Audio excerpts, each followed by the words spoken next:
हरे दंडवत कृष्ण प्रणाम। दंडवत प्रणाम। हरे कृष्ण सुधा माता सब जी भक्तजनों को प्रणाम मेरा। हरे कृष्णा। हरे कृष्णा सुधा माता जी दंडवत प्रणाम। गोपाल प्रभु जी दंडवत प्रणाम। देव प्रभु जी दंडवत प्रणाम। अमिता माता जी दंडवत प्रणाम प्रभु जी। सतीश प्रभु जी दंडवत प्रणाम। प्रिंस प्रभु जी दंडवत प्रणाम प्रणाम सभी भक्तों प्रणाम। के हरे चरणों कृष्णा में। प्रणाम। प्रणाम सभी भक्तों को। हरे कृष्ण सुश्री माता जी दंडवत प्रणाम। हरे कृष्ण वैशाली माता जी दंडवत प्रणाम। दंडवत प्रणाम। हरे कृष्ण मीना माता जी दंडवत। हरे कृष्ण दंडवत प्रणाम। हरे कृष्ण अनिता माता जी दंडवत प्रणाम। हरे कृष्ण भावना माता जी दंडवत प्रणाम। हरे कृष्ण सुधा माता जी दंडवत प्रणाम। हरे कृष्ण सतीश प्रभु जी दंडवत प्रणाम। दंडवत हरे प्रणाम। कृष्ण हरे माता जी कृष्णा। दंडवत प्रणाम।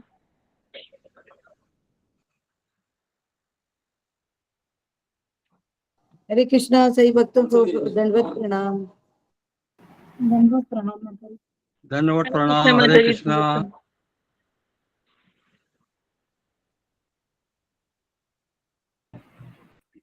हरे कृष्ण सभी भक्त भक्तों को हरे कृष्णा प्रणाम। हरे हरे कृष्णा सभी भक्तों को दंडवत प्रणाम। हरे कृष्णा। दंडवत प्रणाम सभी भक्तों को। हरे कृष्णा। दंडवत प्रणाम। हरे कृष्णा। हरे कृष्ण कृष्ण मोहन प्रभु जी दंडवत प्रणाम। दंडवत प्रणाम।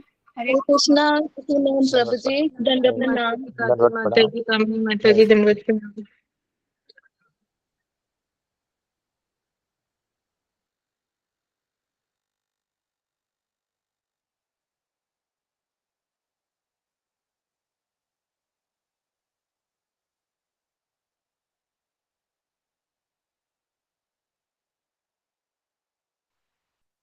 हरे कृष्ण सभी भक्तों को दंडवत प्रणाम। दंडवत प्रणाम माता जी। हरे कृष्ण रूबी माता जी दंडवत प्रणाम। हरे कृष्णा माता जी दंडवत प्रणाम। हरे कृष्णा कृष्ण प्रभु जी दंडवत प्रणाम। हरे कृष्ण रूबी माता जी दंडवत प्रणाम। हरे कृष्णा माता जी।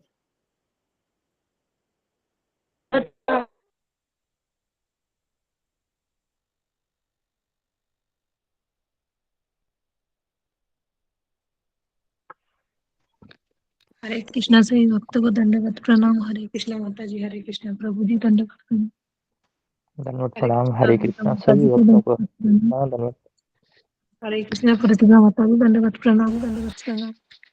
हरे कृष्णा शिवानी माता जी को दंडवत प्रणाम। हरे कृष्णा रूबी माता जी दंडवत प्रणाम। कृष्णा हरे सभी को कृष्णा प्रभु जी को दंडवत दंडवत प्रणाम। हरे कृष्ण सभी भक्तों को दंडवत प्रणाम। प्रणाम। माता जी को दंडवत रोमा माता जी हरे दंडवत कृष्ण प्रणाम। हरे कृष्णा। सभी हरे भक्तों को कृष्णा दंडवत दंडवत प्रणाम। प्रणाम सभी को। हरे कृष्ण दंडवत प्रणाम। हरे कृष्ण शिवानी माता जी रोमा माता जी ममता माता जी धर्मराज प्रभु जी सभी को दंडवत प्रणाम। हरे कृष्णा कृष्ण हरे हरे कृष्ण कृष्णा दंडवत दंडवत प्रणाम प्रणाम। सभी को। कृष्ण प्रतिभा माता जी दंडवत प्रणाम। हरे माता जी दंडवत प्रणाम। हरे कृष्ण हरे कृष्ण माता जी। हरे कृष्ण दंडवत माता जी दंडवत प्रणाम। माता जी दंडवत प्रणाम। हरे कृष्ण प्रभु जी दंडवत प्रणाम। हरे कृष्ण रूमा माता जी दंडवत प्रणाम। हरे कृष्णा हरे सभी कृष्णा भक्तों को प्रतिमा माता जी दंडवत प्रणाम। हरे कृष्णा हरिया और यहाँ प्रणाम। दंडवत माता जी दंडवत प्रणाम। हरे कृष्णा सुधा माता जी दंडवत प्रणाम। हरे कृष्णा सुधा माता जी शीला दंडवत माता जी प्रणाम। दंडवत प्रणाम। हरे कृष्णा ममता जी दंडवत प्रणाम।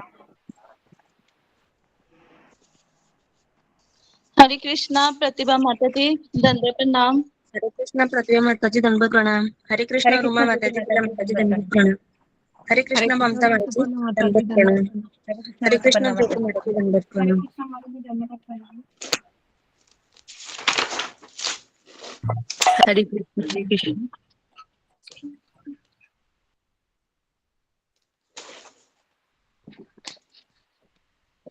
रोमा माता जी दंडवत प्रणाम। स्टार्ट कर लीजिए। नरसिंह आरती शुरू कर लीजिए। हरे कृष्ण। हरे हरे कृष्ण कृष्ण प्रभु। हरे कृष्णा सभी को दंडवत प्रणाम।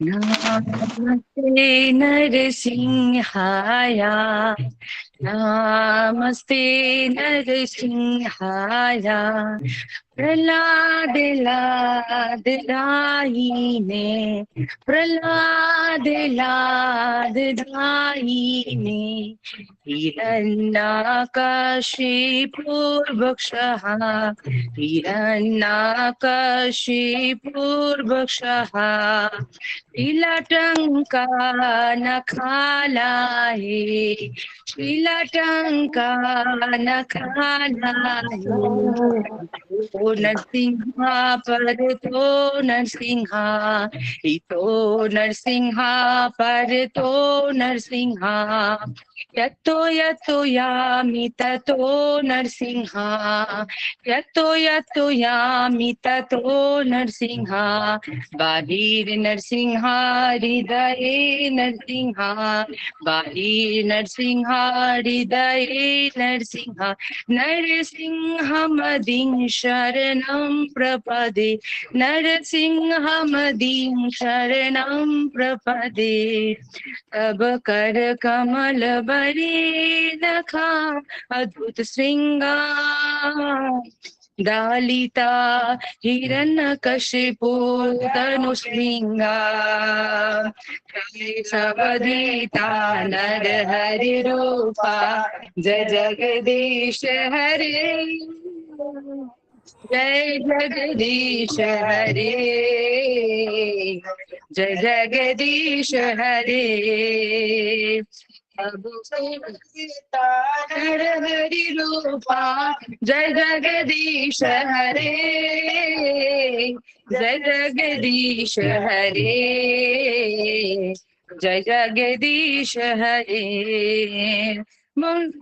तब कर कमल बरी नखाम अद्भुत श्रृंगार डालिता हिरण्यकशिपु तनुभृंगाम केशवधीता नर हरि रूपा जय जगदीश हरे जय जगदीश हरे जय जगदीश हरे जय नरसिंहदेव जय नरसिंहदेव जय नरसिंहदेव जय नरसिंहदेव जय प्रहलाद महाराज प्रहलाद महाराज जय प्रहलाद महाराज जय जय प्रभुपाद प्रभुपाद प्रभुपाद प्रभुपाद जय जय प्रभुपाद प्रभुपाद प्रभुपाद प्रभुपाद निताई गौर हरि बोल हरि बोल हरि बोल हरि बोल निताई गौर हरि बोल हरि बोल हरि बोल हरि बोल कुछ बोलूंगा तो माफ कीजिएगा बहुत सुंदर माता जी। बहुत बहुत सुंदर माता जी हरि बोल माता जी बहुत सुंदर माता जी हरे कृष्णा गाया और सुंदर माता जी 10 नाम अपराध भी बोल दीजिए। हरे कृष्ण हरि बोल माता जी हरि बोल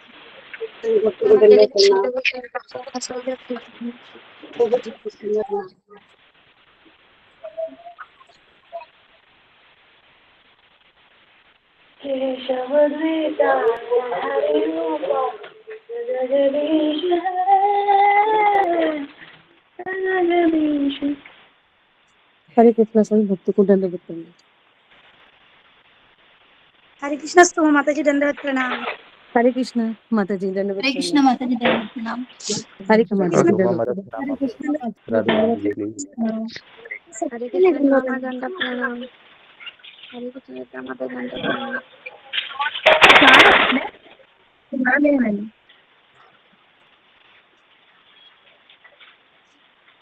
हरे कृष्णा रूमा माता जी दंडवत प्रणाम हाँ रूमा माता जी बोलिए। हरे कृष्ण नाम अपराध आपने बोल दीजिए। नाम अपराध भी बोलना है माता जी। जी जी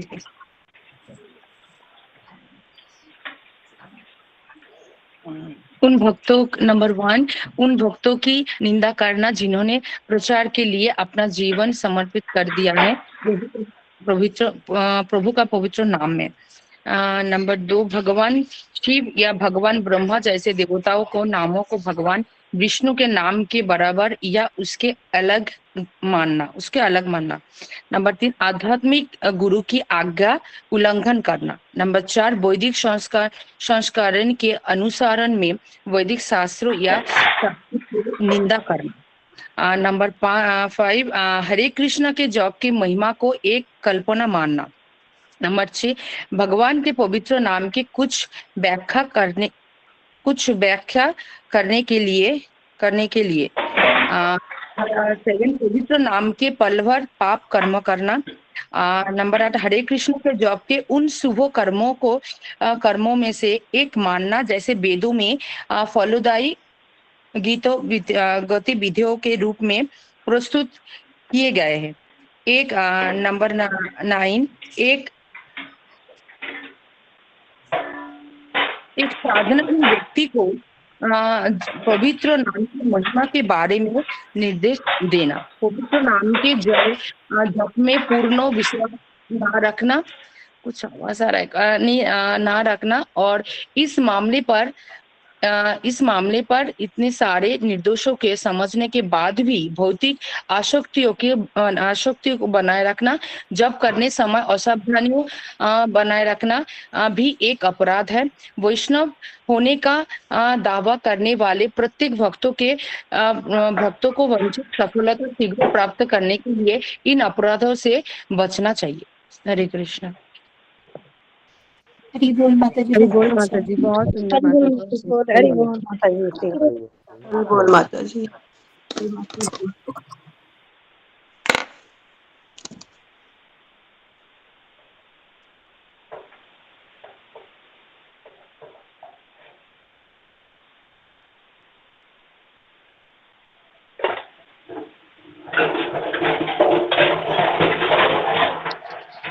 शिवानी बिष्ट माता जी, कृपया आप म्यूट कीजिए। शिवानी बिष्ट माता जी, आपके बैकग्राउंड से नॉइज बहुत आ रहा है।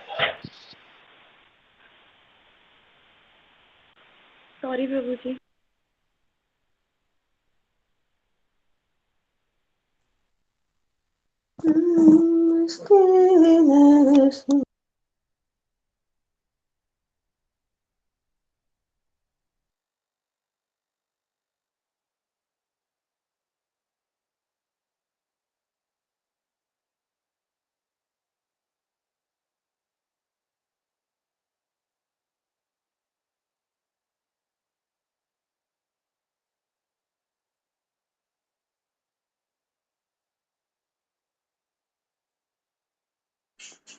हरे कृष्ण। कृष्ण मोहन प्रभु जी, सुधा माता जी दंडवत प्रणाम। सभी माता जी प्रभु जी को दंडवत प्रणाम। दंडवत प्रणाम माता जी। हरे सुजाता माता कृष्णा। जी दंडवत हरे कृष्ण माता जी, हरे दंडवत कृष्ण प्रणाम। सुजाता माता जी दंडवत प्रणाम। सभी को दंडवत प्रणाम और गुरु जी को भी दंडवत प्रणाम। हरे कृष्णा। सभी हरे भक्तों को कृष्णा, दंडवत हरे प्रणाम। कृष्णा, हरे कृष्ण गुरु कृष्ण जी कृष्ण दंडवत हरे प्रणाम। हरे, सभी हरे भक्तों को राम दंडवत हरे प्रणाम। राम, हरे कृष्ण कृष्णा। गुरु दंडवत प्रणाम। हरे कृष्णा। गुरु जी हरे दंडवत कृष्णा। प्रणाम। दंडवत गुरु जी हरे दंडवत गुरु जी प्रणाम। दंडवत प्रणाम। हरे कृष्ण हरे सभी कृष्ण भक्तों प्रणाम। को बोले दंडवत गुरु जी दंडवत प्रणाम। दंडवत हरे प्रणाम। कृष्णा, हरे हरे कृष्णा। हरे कृष्ण प्रणाम। गुरु जी दंडवत प्रणाम। हरे कृष्णा। माताजींना सांग आहे का विचार केला. हरे कृष्ण. ओम अज्ञानतिमिरान्धस्य ज्ञानाञ्जनशलाकया चक्षुरुन्मीलितं तस्मै श्री गुरुवे नमः. जय श्री कृष्ण चैतन्य प्रभु नित्यानंद श्री अद्वैत गदाधर श्रीवासादि गौर भक्तवृंद. हरे कृष्णा कृष्णा कृष्णा हरे हरे, हरे राम राम राम हरे हरे. हरे कृष्णा. सबका स्वागत है सत्र में. हरे कृष्ण गुरु जी दंडवत प्रणाम। हरे कृष्ण सभी भक्तों को। गुरु जी प्रसाद मिला मुझे, आ जाया प्रसाद। धन्यवाद गुरु जी। ओके. गुरु जी, मुझे प्रसाद अभी तक नहीं मिला है। मुझे भी नहीं मिला। मुझे भी प्रसाद नहीं मिला अभी तक। कुछ हमने कुछ भक्तों को अभी तक प्रसाद नहीं भेजा है, क्योंकि मैं यहाँ पर नहीं रहता हूँ। जगन्नाथपुरी में एक प्रभु जी रहते हैं, वो भेजते हैं, मैं उनको लक्ष्मी देता हूँ। अभी तक मैंने 7 से 8 हजार रुपए मैंने उनको दिए हैं, है ना, 8 हजार रुपए दिए हैं मैंने उनको, तो वह फिर वही प्रसाद बेचते हैं। ये प्रसाद क्या ऐसे नहीं है, वो पोस्ट से जाना पड़ता है, वहां पर पैकिंग करना पड़ता है, बहुत कुछ होता है, समझ में आ रहा है ना। तो इसके लिए अभी तक कुछ भक्तों को भेजा नहीं है, 30 से 35 लोगों को ही भेजा है। तो आप उसके लिए है ना, भगवान की कृपा है, वो उनकी इच्छा से आती है, बराबर ना, यही तो हम पढ़ते हैं। किसी को नहीं भी मिलता है तो समझने का कि भगवान हमको प्रतीक्षा करा रहे हैं किसी भी आध्यात्मिक चीज के लिए। ऐसा नहीं कि इनको मिला है मुझे कभी मिलेगा, ये तो हम छोटे बच्चे की तरह कर रहे हैं, है ना। तो ये हमको एक से समझना चाहिए। मुझे तो तो आपने मिलेगा, भेजा है लेकिन मिला नहीं अभी तक मुझे। मुझे पर पता नहीं है अभी, क्योंकि मैं तो अभी यात्रा में हूँ, मुझे काफी जिम्मेदारी है ना। तो जब मैं घर जाऊंगा अभी, उसके बाद फिर मैं उनसे बात करूंगा। कुछ भक्तों को भेजा है, मिल भी जाता है, कभी पोस्टमैन है वो देरी से आता है, बहुत कुछ चीजें रहती है ना। तो अगर नहीं मिलता है तो वापस भेजेंगे, ठीक है। तो आप निश्चिंत रहिए, अभी नहीं भेजेंगे तो नेक्स्ट महीने में मिल जाएगा, जून महीने तक, ठीक है जी गुरुजी, धन्यवाद। तो जी, तो अभी मैं ये जस्ट यहाँ पर पहुंचा हूँ, संभवती शर्मा माता जी के घर आया हूँ यहाँ पर। तो अभी तक मैंने खाना भी नहीं किया, खाया है। हरि बोल, ये देखिए संभवती माता जी, हरि बोल, हरि बोल हरि बोल, हरि बोल माता जी, हरि बोल माता जी। प्रणाम माता जी।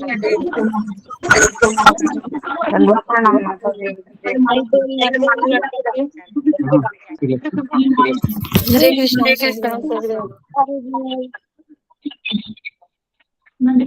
तिलक लगाता हूँ।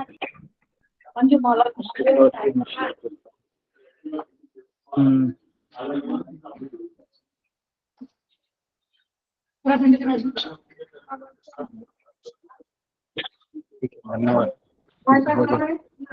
तो मैं जस्ट अभी आया, मेरे को 10 मिनट भी नहीं हुए, अभी जस्ट पहुंचा हूँ, जस्ट हाथ मुंह धो लिया, नहा लिया, और अभी मैं गुरुजी जस्ट यहाँ खाना पर खाइए, बैठा हूँ। प्रसाद खाइए आप पहले। तो नहीं, तो इसके लिए ना मैं यही सोच रहा था कि अभी जो कल हमने सेशन में काफी चीजें की थी ना, तो उसके ऊपर हम थोड़ा सा चर्चा करते हैं। हरे कृष्ण।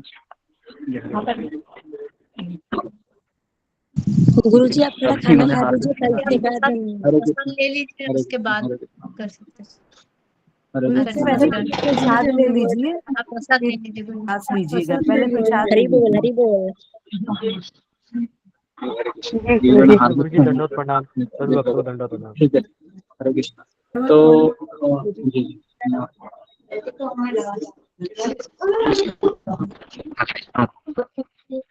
तो 10 मिनट से हम चर्चा करते हैं, कल हमने क्या पढ़ा था इसके ऊपर। तो गुरु पूजा हुआ होगा, गुरु पूजा हुआ या अभी तक नहीं हुआ? जी हो गया गुरुजी, हो गया गुरु। नरसिंह आरती गुरुजी, नरसिंह आरती। नरसिंह आरती होगी, ठीक है, नरसिंह आरती तो था। ओके, तो फिर कल हमने जो चर्चा की थी उसके ऊपर आज किसका टर्न रहेगा, सबको बोलेगा। तब तक मैं खाना खा लेता हूँ 10 मिनट में, उससे फिर मैं शुरू करता हूँ, ठीक है ना। जी गुरु जी, तो किसका टर्न था? दंडवत प्रणाम गुरुजी। जी जी, मैं सुनता हूँ, भी जरा जी। बताओ गुरुजी। हाँ जी, अपने कल 5वां अध्याय शुरू किया। अर्जुन उवाच, अर्जुन भगवान से कहते हैं कि हे कृष्ण, पहले आप मुझे कर्म त्यागने के लिए कहते हैं और फिर भक्ति पूर्वक कर्म करने का आदेश दे रहे। 3रे अध्याय में भी अर्जुन यही सवाल पूछते हैं, कभी आप भक्ति करने को कहते हैं तो फिर कभी कर्तव्य निभाने को कहते हैं, बताए मैं क्या करूं? कृष्ण, ये सभी का ही प्रश्न है, भक्ति या कर्तव्य, भक्ति करो या कर्तव्य करो। कई बार हम कर्तव्य को ही प्राधान्य देते हैं, भक्ति को नहीं। फिर आपने कहा कर्तव्य लोग इतना करते हैं कि लोग माला ही माला ही नहीं करते, फिर इसे कुछ फायदा नहीं हुआ। कभी कभी भक्ति इतना करते हैं कि घर के कर्तव्यों को ही हम पीठ दिखाते हैं, पीठ दिखाते हैं, वो भी ठीक नहीं है। एक भक्तों का हमेशा ये होता है, क्या क्या करूं मैं क्या नहीं। ये भक्त या कर्म करूं, भक्त सोचते क्या मैं कर्म करूं क्या मैं भक्ति करूं। अर्जुन भी यही सवाल कृष्ण से पूछते हैं। फिर आपने कहा कई लोग जब ज्यादा भक्ति करते तो उसके घर वाले उसके पीछे पड़ जाते और वो गिव अप करते। इसलिए भक्तों को हमेशा बुद्धि इस्तेमाल करके ही भक्ति करना चाहिए। निश्चय होनी चाहिए, दृढ़ता होनी चाहिए, सहनशीलता होनी चाहिए, उत्साह होनी चाहिए, धैर्य होनी चाहिए। ये सब बिना हम भक्ति नहीं कर सकते। अर्जुन भी या कृष्ण को प्रश्न पूछते हैं, क्या करूं कृष्ण, मैं कर्मों को छोड़ दूं? कभी कभी आप कर्मों को छोड़ने को भी कहते हैं, तब कभी कभी कहते हैं मुझे भक्ति पूर्वक कर्मों करो। गीता के 5वें अध्याय में भगवान कहते हैं भक्ति पूर्वक किया गया कर्म शुष्क चिंतन से श्रेष्ठ है। शुष्क चिंतन मतलब मैं ऐसे बैठा हूं और सोच रही हूँ कृष्ण कैसे होंगे, कृष्ण निराकार है होंगे क्या नहीं, कृष्ण प्रकाश है क्या नहीं। इस तरीके से भक्ति का मार्ग अधिक सुगम है। जब कोई व्यक्ति भक्ति को स्वीकार करते हैं तो मनुष्य को कर्म बंधन से मुक्त करते हैं। कर्म बंधन, ये बंधन शब्दों बहुत महत्वपूर्ण है। बंधन मतलब बांधे जाना। इस संसार में हर कोई इस बंधन से बांधे हुआ है। फिर आपने क्वेश्चन किया कौन सी रस्सी हमें कौन सी रस्सी से हमें बांधे गया है। किसी ने कहा मोह की रस्सी, तो किसी ने कहा तीनों गुणों का रस्सी, तो किसी ने कहा आसक्ति से। फिर झुमागरे माता जी ने कहा जी हम जो संसार में आते हैं जो तीनों गुणों को लेके, उसको जो हम परिवार के लोग हैं हम उनके साथ मोह माया से परिवार से हम जुड़ जाते हैं, वो एक लगाव हो जाती है। तो ये तीनों गुणों प्रभाव से ही हम आते हैं, उनके प्रभाव ही हमारे परिवार के ऊपर हमें लगाव करते हैं और उसके साथ हम वो रस्सी से आसक्ति से हम बंधे हुए। फिर आपने कहा चाहे फिर भी वो लोग हमें छोड़ नहीं पाएंगे। बंधन इसी तरीके से जैसे हम पति पत्नी का ले लो, दोनों लोग के साइकोलॉजी हमें अलग अलग रहते हैं, दोनों ज्यादा समय एक साथ नहीं रह सकते, वो अलग अलग है। इसीलिए जब तक दोनों कृष्ण भावना में नहीं रहते तब तक दोनों एक साथ नहीं रह सकते। लेकिन दोनों एक दिन के लिए भी अगर ज्यादा समय के लिए दूर हो जाते हैं तो वो दोनों एक दूसरे के लिए बारे में विचार करते हैं, याद करते हैं। इसे लगाव के रस्सी कहते हैं। मैं चाहता भी नहीं वो रस्सी मेरे पास हो।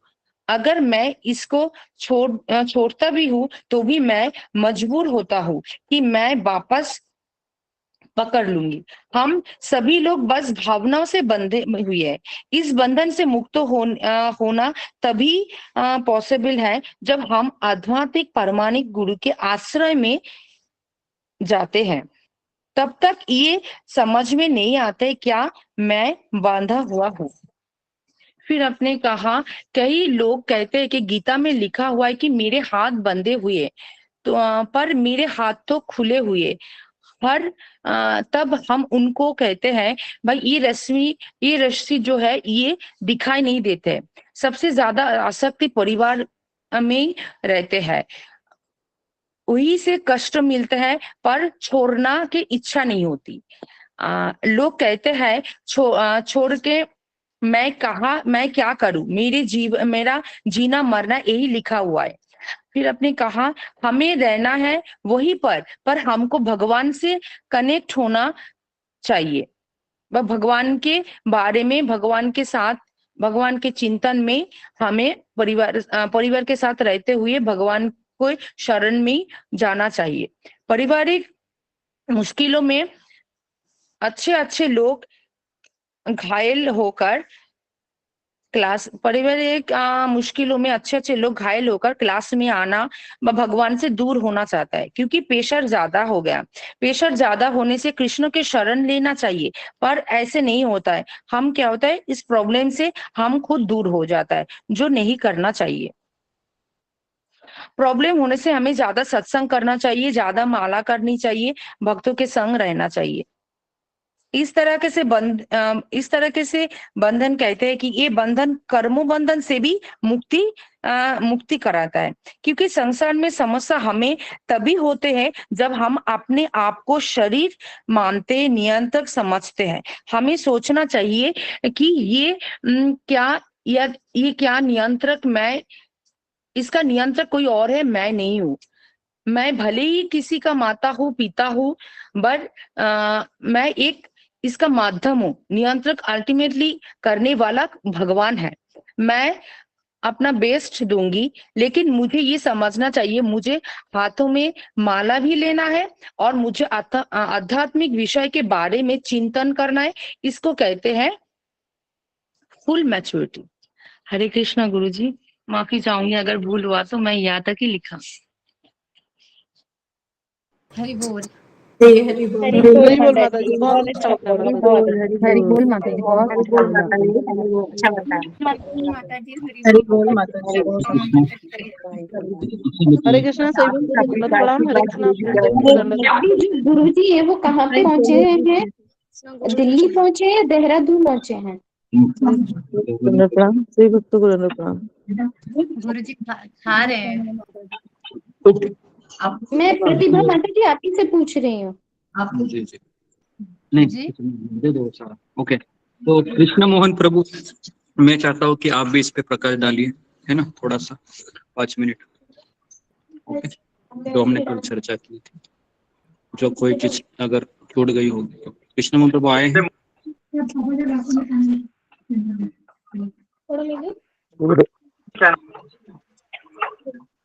जी गुरु जी, धन्यवाद प्रणाम गुरु जी। हरे कृष्ण।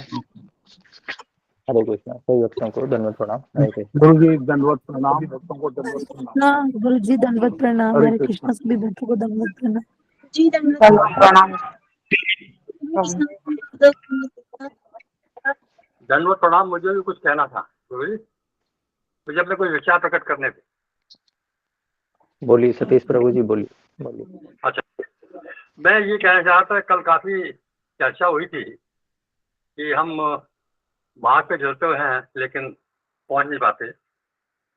तो इसमें मेरा यूँ था कि एक्चुअली हम लोगों को लक्ष्य रखना चाहिए, तो जब तक लक्ष्य नहीं होगा भक्ति में, तब तक हम पूरी तरह से अपने मार्ग को पूरा नहीं कर पाएंगे। उदाहरण के लिए, जैसे हमारे प्रभुपाद जी थे, अब वो भक्ति कर रहे थे, संघर्ष कर रहे थे, तो उनका एक लक्ष्य था। गुरु जी ने लक्ष्य दिया था कि आपको जो पुस्तकें हैं, गीता और भागवतम, इसको इंग्लिश में ट्रांसलेशन करना है और विदेशों में प्रचार करना है। तो ये उनका लक्ष्य था। तो इस लक्ष्य के साथ वो संघर्ष करते रहे, और आखिर में संघर्ष करते हुए अमेरिका पहुंचे। तो उन्होंने वहाँ पर ये सब काम पूरा किया, मंदिर बनाए, प्रचार किया, इस्कॉन स्थापित किया। तो उनके पास लक्ष्य था। इस लक्ष्य के कारण जो है वो आगे बढ़ रहे। अब हम लोग अगर लक्ष्य नहीं बनाएंगे, सिर्फ यही कहेंगे कि भक्ति मार्ग पे चलो और ये माला कर लो, 16 माला कर लो, व्रत करो और आसक्ति छोड़ो, ये सब छोड़ो, ये सब तो ठीक है, लेकिन हमको दृढ़ निश्चय चाहिए, उत्साह चाहिए और अपने लक्ष्य की तरफ जाना है।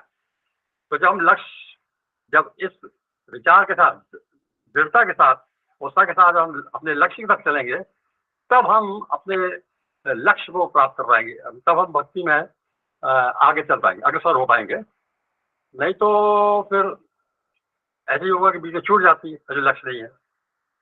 अब जैसे ध्रुव महाराज थे, तो ध्रुव महाराज भी, उनका लक्ष्य था कि भाई हम भक्ति करेंगे, भगवान को प्राप्त करेंगे, तो लेकिन उनका लक्ष्य ये था कि भाई उनको बड़ा राज्य चाहिए। हरे कृष्णा। सतीश कुमार प्रभु, आप वही बताइए ना जो कल हमने जो सुना था, उसके ऊपर आप थोड़ा सा अगर आपको बोलना है तो बोलिए ना। अपने मन का ठीक है, आप लक्ष्य के ऊपर बोल रहे हैं, लेकिन फिर भी हम जो सुने हैं गीता के अनुसार, है ना, उसी को आप जो पॉइंट हमने कल डिस्कस किए थे उसी को आप दोहराएंगे तो बहुत अच्छा होगा। नहीं, नहीं,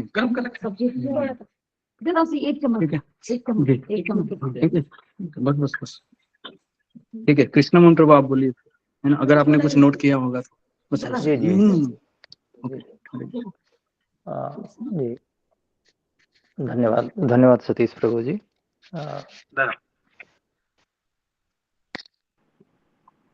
गुरु जी आपने शुरुआत में बताया था, अब म्यूट हो जाइए। हरे कृष्णा। गुरु जी आपने बताया था कि कृष्ण कहते हैं कि अपने कर्तव्य को देखकर कर्म करो, और आपने इसमें गीता अध्याय 18 के 66वें जो श्लोक है, सर्वधर्मानि परित्यज्य मामेकं शरणं व्रज अहं त्वा सर्व पापेभ्यो मोक्षयिष्यामि मा शुचः। तो इस पर आपने बोला था कि भगवान हमें कहते हैं कि सब कुछ छोड़ के तुम मेरी शरण में आओ और मैं तुम्हारे अहं त्वा सर्व पापेभ्यो, मैं तुम्हारे सभी पापों का नाश कर दूंगा। तो यहाँ पे शरणागति की बात कही गई है कि हमें सब कुछ छोड़ के भगवान के शरण जाना है, और भगवान के शरण जाने के लिए हमें माध्यम जो है गुरु भगवान हरे कृष्णा सारे भक्तों को दंडवत प्रणाम। हरे कृष्णा, कृष्णा मोहन प्रभु जी दंडवत। माता जी प्लीज, आप बीच में, अभी क्लास चल रहा है ना, अभी वो आप बाद में कीजिए। हरे कृष्णा, कृष्णा मोहन प्रभु जी दंडवत प्रणाम। दंडवत प्रणाम माता जी। तो भगवान ने अपने प्रतिनिधि के रूप में गुरु को हमें भेजा है, और गुरु की शरणागति के माध्यम से हम भगवान की शरणागति प्राप्त कर सकते हैं। और आपने बताया था कि कुंती महारानी का आपने जिक्र किया था कि कुंती महारानी जब भगवान से प्रार्थना करती है तो कुंती महारानी उसमें प्रार्थना में बताई थी कि मुझे आपके पास ही आना है, और आप मेरे सारे जो भौतिक रिश्ते हैं, चाहे वो मायके के हों चाहे ससुराल के हों, उनको आप काट डालिए ताकि हम आपके पास आ सकें।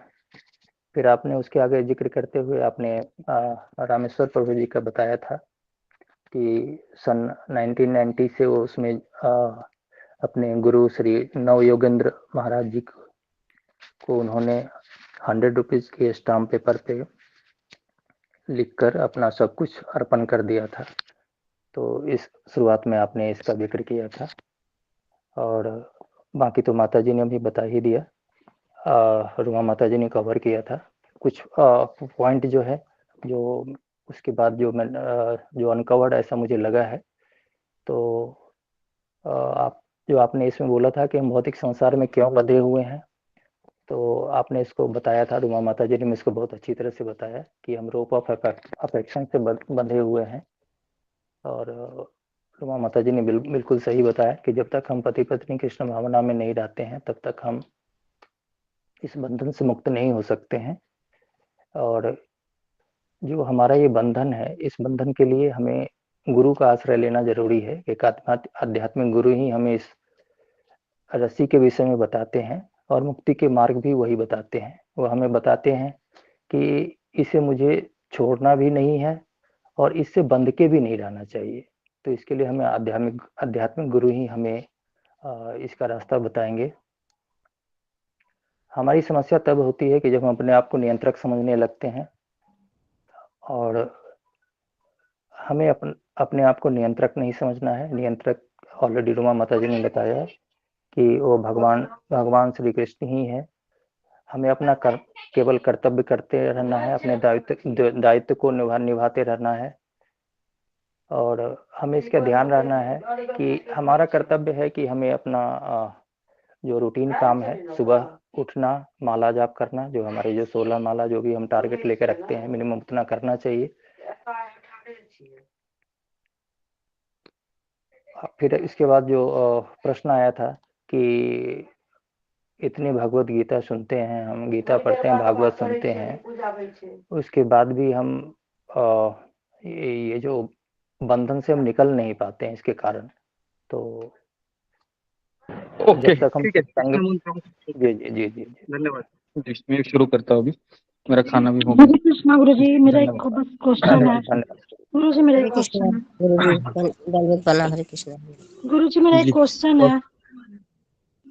क्वेश्चन अभी तो बीच में कैसे गुरुजी एक बोलेंगे? बहुत इंपॉर्टेंट क्वेश्चन है, जैसे कि आज हमारे तरफ बड़ सावित्री पूजा होता है, तो आप जब से मैं ज्वाइन की कैमरे को हूँ। ओपन, कैमरा ऑन करो पहले, है ना? तुमको अभी, तुम पुराने स्टूडेंट हो, तुमको पता है जी नियम, है ना? गुरुजी, तो सब हो गया। हमारे तरफ बड़ सावित्री पूजा होता है ना पति के लिए, जी, और तीज का व्रत। तो मैं देख रही हूँ कि ग्रुप में भी बहुत लोग ये पूजा किए हैं, पर आपने कहा था, तो मैं 2 साल से जब से इस ग्रुप में हूँ तब से मैं नहीं कर रही हूँ आपके कहने पे। देखिए एक चीज है अमृता माता जी, हमारी श्रद्धा है, हम सभी भक्तगण हैं हमारे, हर एक की श्रद्धा अलग अलग होती है ना। तो जितना मैं अपने गुरु से और कृष्ण से समर्पित हूँ, उतना ही हमारे सत्संग में कई भक्त लोग रहते हैं, लेकिन जरूरी नहीं कि उनकी भी श्रद्धा उतनी ही रहेगी। तो हमें उनसे कंपेयर नहीं करना चाहिए, है ना? भले वो करे या ना करे, तो हमें ये नहीं देखना चाहिए। ये सब व्यक्तिगत होता है, ये सारी चीजें, उपवास हो, व्रत हो, समझ में आ रहा है? क्योंकि किसी का समर्पण, किसी की श्रद्धा हमको पता नहीं है। और अगर तुम कर रही हो तो बहुत ही अच्छा है, नहीं कर रही हो तो 2 साल से उतना भगवान के ऊपर और गुरु के ऊपर तुम्हारा भरोसा है। लेकिन इसका ये मतलब नहीं कि बाकी के लोग टीका लगा के आए हैं, मतलब ये लोग अच्छे नहीं है, ऐसा भी नहीं है। समझ में आ रहा है ना? तो नहीं गुरुजी, हाँ मतलब मेरा मतलब ये था कि मैं जब से यहाँ 2 साल से हूँ तब से तो मैंने ये बस कृष्ण पर ही समर्पित हूँ, और आपके कहने पे तो वही कहना चाह रही जी थी। जी जी, तो वही चीज है हरे कृष्णा। हरे कि कृष्णा माता जी, हम लोग नहीं किए हैं, हम तो दूसरा कोई सिंदूर लगा दिया है। जी जी जी जी। अच्छा अच्छा, ठीक है। तो ओके, गुरुजी मैं तो भी यहाँ की पर हूँ, अभी बहुत फास्टिंग किए हूँ गुरुजी, पूरा अभी उपवास देखिए कौन कर रहा है ये, इसके ऊपर अभी हमको चर्चा नहीं करनी है, हमको गीता पे फोकस करना है। तो मैं पहले ही चीजें इसके ऊपर काफी चीजें पर हमें बताया है। ये सारी चीजें हैं जो वट सावित्री हो या बाकी के सब पूजा है, ये सारी चीजें है ना? तो ये सारी चीजें हैं, ये इसमें आती है, कर्मकांड में आती है। और अगर हम शुद्ध भक्ति कर रहे हैं तो शुद्ध भक्ति के शास्त्रों में इसका कोई उल्लेख नहीं है, ठीक है ना? भागवत में इसका उल्लेख है, ये सावित्री और सत्यवान का पुराणों में कथा है, लेकिन ये सारे यहाँ पर ही फिर मतलब अगर आप करोगे भी ये वट सावित्री का पूजा, तो उसका मेन लक्ष्य क्या होता है? जन्म जन्मांतर यही पति मुझे प्राप्त हो, बराबर है? और अगर आपका पति अभी भगत ही नहीं है, ना माला कर रहा है, तो मुझे बताइए अगले जन्म में यही पति आपको मिलेगा तो क्या होगा? अच्छा होगा? मुझे तो नहीं लगता कोई अच्छा होगा, है ना? तो आप अभी इसके लिए पड़ोसी कर रहे, इसके लिए मैं भी कर रही हूँ, तो अभी ऐसा फैशन है, बराबर ना?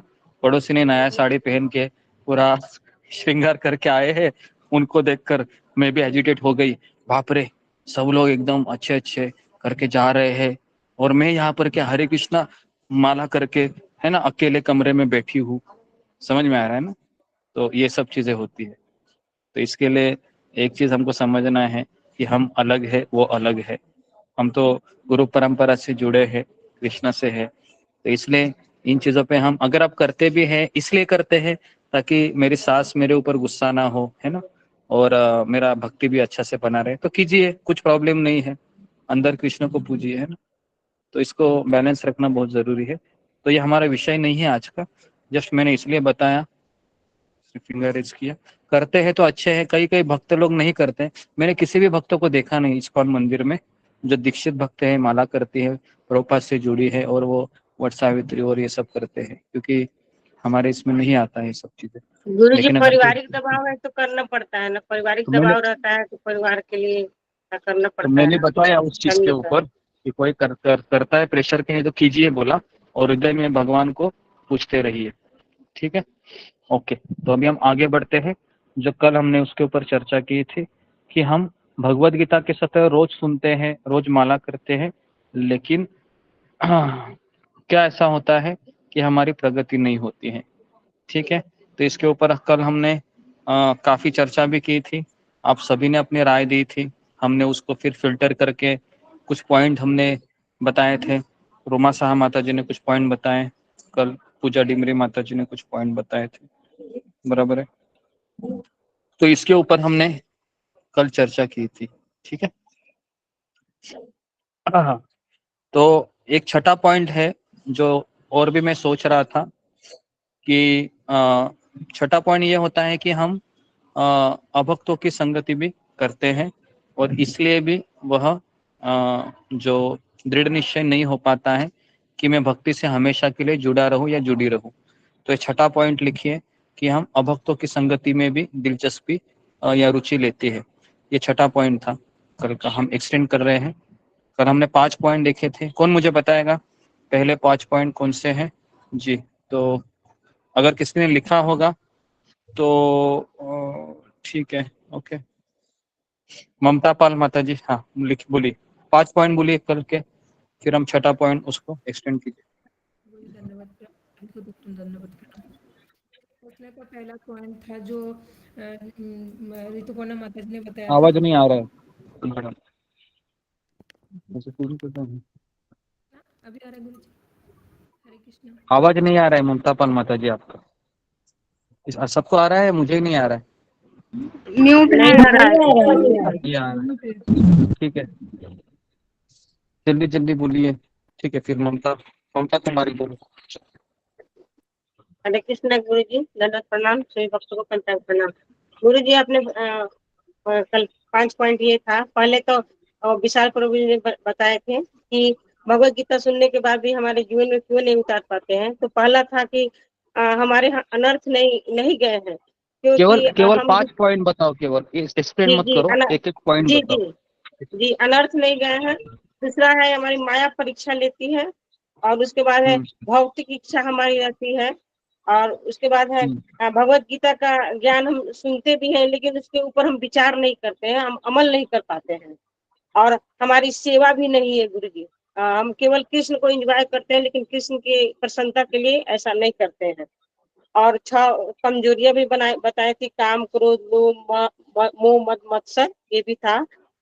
और हम ऐसा अपने एक मिनट ऐसा मत बोलो। मैंने एक सिस्टमेटिक आपको 5 पॉइंट दिए थे, है ना। ये सब चीजें मत बोलो। पहला पॉइंट हमने क्या बताया था? अनर्थ नहीं गए हैं। अनर्थ के बारे अनर्थ था, सबने यही पॉइंट था पहला, अनर्थ नहीं गए, अनर्थ निवृत्ति नहीं हुई, ठीक है। ये पहला पॉइंट था। उसके बाद हाँ, माया हमारी परीक्षा लेती है। माया नहीं, कृष्ण हमारी परीक्षा लेते हैं, ठीक है। दूसरा पॉइंट लिखिए, कृष्ण हमारी परीक्षा लेते हैं और कृष्णा ये माया के द्वारा परीक्षा लेती है, ठीक है। तीसरा पॉइंट कौन सा था? भौतिक इच्छा। हाँ, तीसरा पॉइंट लिखिए कि मेरी भौतिक इच्छाएं भी अभी कम नहीं हुई है, मैं मुझे इस संसार से काफी अपेक्षा है, ठीक है। तीसरा चीज लिखिए। चौथा पॉइंट लिखिए। चौथा पॉइंट है भगवत गीता के ज्ञान पर विचार नहीं करते हैं, उसको हमारे अपनी गलतियां हम नहीं देखते हैं। 5वां लिखिए, नहीं ज्ञान नहीं, चिंतन नहीं करते हैं, जो हम सुनते हैं उसका हम स्मरण नहीं करते हैं। ये चौथा पॉइंट था। और 5वां पॉइंट मैंने बताया था कि हम सेवा नहीं करते हैं, हम भगवान श्री कृष्ण से एंजॉयमेंट मतलब मजा लेना चाहते हैं, और लेकिन भगवान श्री कृष्ण को एंजॉय नहीं देना चाहते हैं। तो इसके ऊपर हमने सेवा का महत्व बताया था। जो व्यक्ति सेवा करता है वही व्यक्ति भगवान श्री कृष्ण को एंजॉय देना चाहता है, ठीक है। तो इस तरीके से ये 5 पॉइंट हमने कल बताए थे। और छठा पॉइंट आप लिखिए आज का, जो कल भी हमने बताया था, वह है हम हमारे मन को व्यस्त नहीं रखते हैं, या हम हमारे माइंड को एंगेज नहीं करते हैं, या फिर हम हमारा टाइम टेबल नहीं बनाते हैं, ठीक है। इसको लिखिए, टाइम टेबल नहीं बनाते। आप में से कितने लोग हैं जो टाइम टेबल बना के अपनी दिनचर्या को मतलब रखते हैं रोजमर्रा की जिंदगी में? कितने भक्त हैं हमारे ग्रुप में जो टाइम टेबल के हिसाब से चलते हैं? जी 9-10 लोग ही है। कितने लोग हैं? 19-20, ओके 20 लोग। 15 लोग, ठीक है। 20 लोग हैं कम से कम, मतलब ऐसे ही फिंगर तो रेज मत कीजिए, हाँ, क्योंकि एक चीज याद रखिए, ये आध्यात्मिक सत्संग है। आप यहाँ पर फिंगर को रेज कर दे तो कृष्णा नोटिफाई कर रहे हैं कि ये कर रहे हैं कि नहीं कर रहे हैं करके। तो इसके लिए टाइम टेबल, अगर आपका टाइम टेबल है तो मैं चाहता हूँ कि आज सभी लोग अपने ग्रुप में अपना अपना टाइम टेबल पोस्ट करें, ठीक है। इसको आप नोट करें ताकि मुझे भी पता चलेगा कि आप टाइम टेबल फॉलो करते हैं कि नहीं, ठीक है। सब लोग स्पिरिचुअल काउंसलिंग ग्रुप में पोस्ट करें, ठीक है। ओके, ठीक है। तो ये हो गया 6वां पॉइंट। 7वां पॉइंट लिखिए कि अभक्तों की संगति में रोज करता हूँ, या फिर मैं उनसे कभी कभी राय लेता हूँ।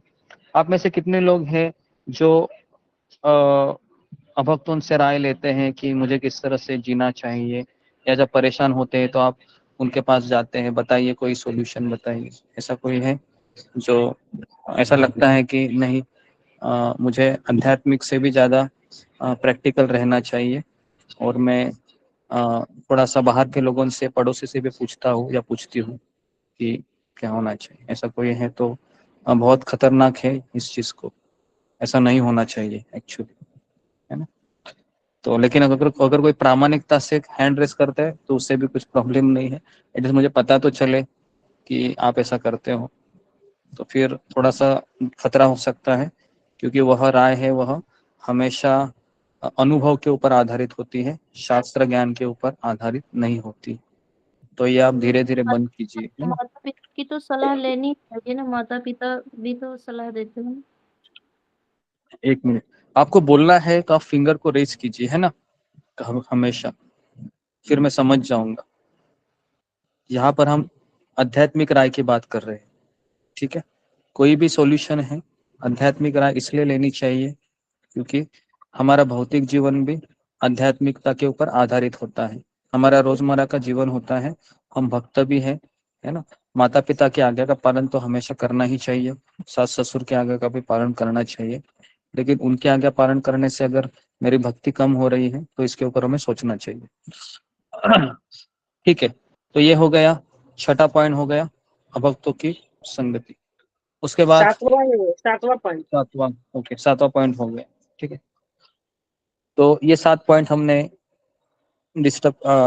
डिस्कस किए हैं। इसके ऊपर आप रोज ये चीजें पढ़िए, है ना, क्योंकि हमेशा मुझे रोज ये प्रश्न होता है कि मैं रोज क्लास लेता हूँ या लेती हूँ, मैं 16 माला भी करता हूँ करती हूँ, कहाँ मैं कम हो रहा हूँ, कहाँ पर मेरी ग्रोथ क्यों नहीं हो रही है।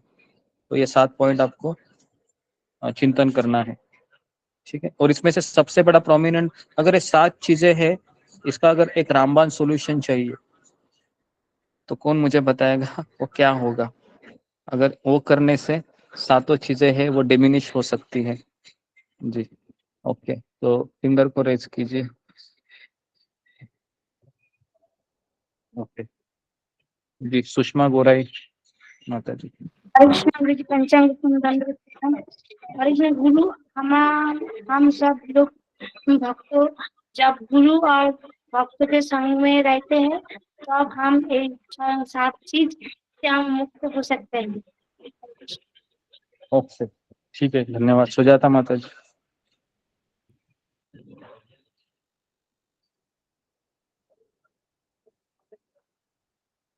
उसके बाद मंजू सिंह। गुरु जी मेरा भी यही है कि मतलब हम जपा करें, और जो है जपा की जो क्वांटिटी है उसको बढ़ाएं, नंबर्स को बढ़ाएं, और जो हमसे अच्छा भक्त है हम उसकी संगति करें। गुरु जी मैं ऑडियो ऑन नहीं की थी कि हाँ, हम बोलिए। सुबह उठ के 4 बजे सुबह जपा रोज करना चाहिए करना किसी भी चाहिए, हालत ओके, में। ठीक है। ओके, तो हमने 2-3 राय ली है। तो इसमें हमने कल विचार भी किया था, आपको कहा था कि हमें जीवन में बेबी स्टेप्स लेने चाहिए, है ना, थोड़ा थोड़ा। वो किसी ने बताया नहीं कि किस तरीके से हम अपने आप को धीरे धीरे हम कुछ करते रहे ना, ये हम कैसे भूल गए हम, इसके ऊपर हमने कल बहुत चर्चा की थी, है ना। तो इसको याद रखिए, हमें बेबी स्टेप्स उठाने चाहिए। और दूसरा है कि हमें शास्त्र और गुरु की आज्ञा से ही चलना चाहिए, है ना। भरत महाराज की माँ भी अपने पुत्र के लिए अच्छा ही चाहती थी रामायण में, लेकिन जब भरत महाराज नैनीताल से आते हैं तो अपनी माता को पूछते हैं कि तुमने मेरे साथ कितना बड़ा अन्याय किया, है ना। अभी वो भी तो माँ ही थी, है ना। तो कभी कभी माँ पिता की भी राय भी कमजोर हो जाती है ना, क्योंकि माता पिता ये मोहित होते हैं। जैसे धृतराष्ट्र है, उसका पुत्र था दुर्योधन, है ना। तो क्या वो अच्छी राय देता था अपने पुत्र को? कदापि नहीं। तो इसलिए ये सारी चीजें मैटर करती है ना। क्योंकि प्रहलाद महाराज के पिताजी थे हिरण्यकशिपु। अभी हिरण्यकशिपु ये पिता था, लेकिन अपने पुत्र को क्या बताता था? भगवान का नाम मत लो। तो क्या अभी करना चाहिए ऐसे माता पिता के आज्ञा का पालन? नहीं करना चाहिए ना, क्योंकि वो शास्त्र के विरुद्ध है। तो इसलिए भरत महाराज की माँ है रामायण में, प्रहलाद महाराज के पिता है, विभीषण के भाई है। कौन है विभीषण के भाई? रावण। जी, रावण क्या बोलता था विभीषण को कि भगवान का नाम मत ले लो। जी, तो क्या अभी राय लेनी चाहिए क्या उनसे? नहीं नहीं नहीं। तो इस तरीके से ये सारे रिश्ते हैं ना, माता पिता और भाई, ये सबसे बड़े रिश्ते होते हैं।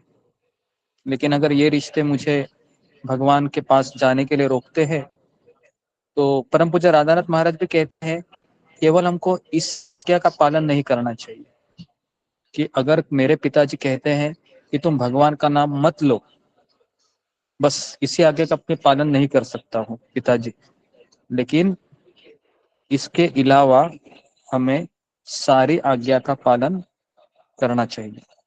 क्लियर है सबको कि घर में किस तरीके से हमें? हाँ, तो बाकी सारी आज्ञा का पालन करना चाहिए। ऐसा नहीं कि नहीं मैं आपसे कुछ मैं मेरी भक्ति मेरा कृष्ण और मैं, है ना, और आप सारे गए अभी तेल लगाने, ऐसे नहीं बोलना चाहिए, ठीक है। नहीं तो गड़बड़ होगा बहुत। तो बाकी की आज्ञा का पालन करना चाहिए, केवल एक ही आज्ञा का पालन मत कीजिए। अगर आपको कोई कहते हैं कि क्यों भगवान का नाम लेना है, ठीक है, क्योंकि हमारा अस्तित्व ही उसके बिना शून्य हो जाएगा अगर हम भगवान का नाम लेंगे। तो ये सब चीजें हैं, ठीक है। तो अभी हम आगे बढ़ते हैं। 5वां अध्याय हमने शुरू किया था, तो इसको हम समाप्त। और तीसरा पॉइंट था कि ये 7 स्टेप्स हम कैसे कर सकते हैं। पहला लिया था बेबी स्टेप्स लेने चाहिए। दूसरा है कि हमें केवल वही आज्ञा का पालन करना चाहिए जो मेरे माता पिता कहते हैं कि भक्ति के अलावा मुझे सारे आज्ञा का पालन करना चाहिए, ठीक है। और तीसरा है कि हमें हमारे मन को गुरु के हाथ में देना चाहिए, या हमारे जीवन की रस्सी को गुरु और कृष्ण के हाथ में देना चाहिए। अगर ये करते हैं तो फिर हमेशा हम भक्ति में बने रहेंगे। और अगर आप डिमोटिवेट भी होते हैं तो हमेशा ये मन आपको यही कहेगा कि तुम गलत रास्ते पर हो, लेकिन तुम्हारी बुद्धि यह कहेगी कि तुम सही रास्ते पे हो। याद है हमने मन और बुद्धि का वीडियो देखा था, सबने देखा था ना। अभी वो तो है ना, तो रोज रोज तो हम दिखा नहीं सकते ना आपको वीडियो, लेकिन आप उस वीडियो से समझ जाइए कि मेरा मन बोलता है भक्ति से दूर जाओ और मेरी बुद्धि बोलती है भक्ति में ही रहो। तो किसका पगड़ा भारी होता है हमेशा? मन का ही पगड़ा भारी होता है। तो इसके लिए मन को किसे देना चाहिए? हमें मन को हमको गुरु को देना चाहिए, गुरु जी को देना चाहिए। जी, सब लोग बोलते हैं कृष्ण को देना चाहिए, लेकिन कृष्ण बोलते हैं क्या? बांसुरी उठाकर कि चलो चलो चलो चलो, जल्दी जल्दी उठो, अभी 3 बज गए हैं, सो रहे हो, ऐसे कृष्ण बोलते हैं? कृष्ण नहीं बोलते ऐसे, है ना। तो इसके लिए कृष्ण की हम पूजा करते हैं, तो कृष्ण जीवन में किसको भेजते हैं? गुरु को भेजते हैं। उससे फिर हमको पता चलता है कि अच्छा है या बुरा है, क्या मेरे साथ क्या होगा। ओके, जी, तो अभी हम इसके ऊपर अभी हम चर्चा थोड़ा सा बंद करके हम 5वें अध्याय की ओर मुड़ते हैं।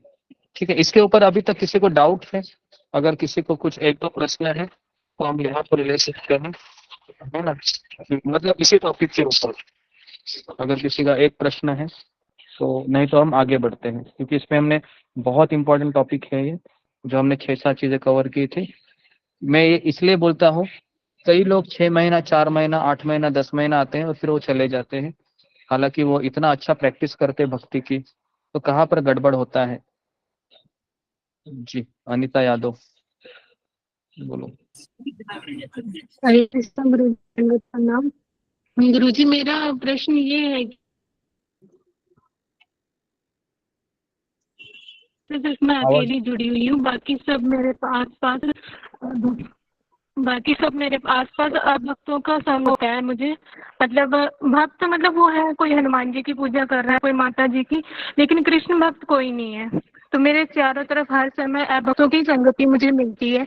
तो ऐसे में मैं अपने आप को कैसे बचा के रखूं? अगर मैं पूरा टाइम से दूर रहती हूँ तो फिर मुझे ऐसे लगता है मैं इनसे बिल्कुल अलग थलग पड़ गई हूँ, कोई मुझसे बात नहीं कर रहा है, मेरे विचार इनसे नहीं मिल रहे हैं। हाँ, सब मुझे ये भी कहते हैं क्या दिन भर इन सब चक्करों में पड़ी रहती है, तो मैं क्या करूँ गुरु? जी जी, तो ये सबका प्रश्न रहेगा कि मैं कृष्ण भक्ति में आगे बढ़ रही हूँ, लेकिन मेरे परिवार वाले ही दूसरे का पूजा करते हैं, कोई शिव जी का करते हैं, कोई वट सावित्री में लगा है आज, है ना? मेरे घर के ही मेरी जो मतलब सास है उसने तो किया, पड़ोसी ने किया, तो मुझे ऐसा लगता है कि मैं अभी अकेली हो गई हूँ, कोई मेरे साथ नहीं है।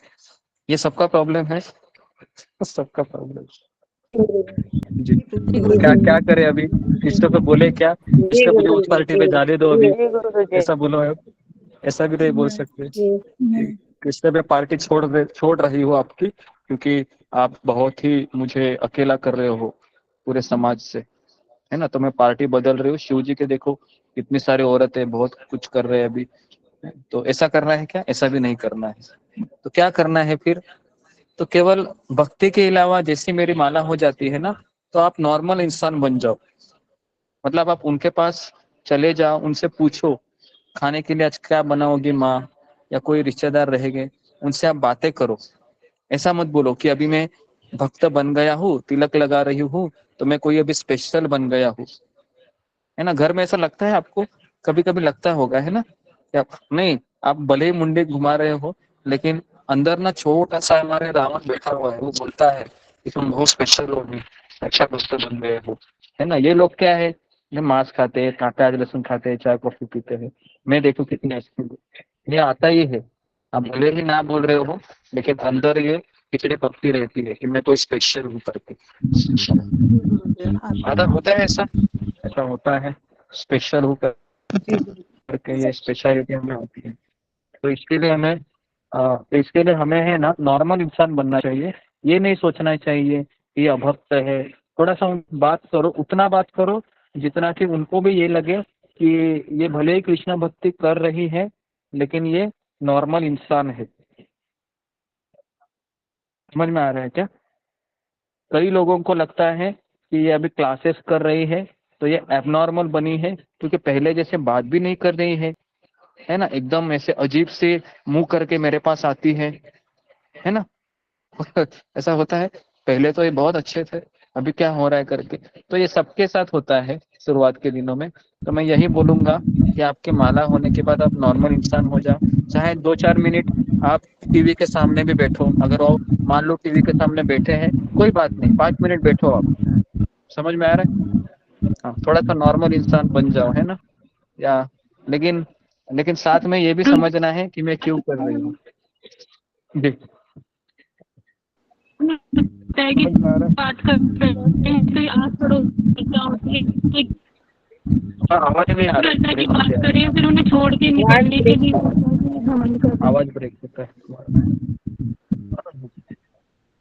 गुरुजी, ऐसा होता है जैसे हम किसी से बात करने खड़े हो गए तो फिर क्या होता है, अगल बगल वालों की चर्चा शुरू होती है, उनकी निंदा शुरू हो जाती है।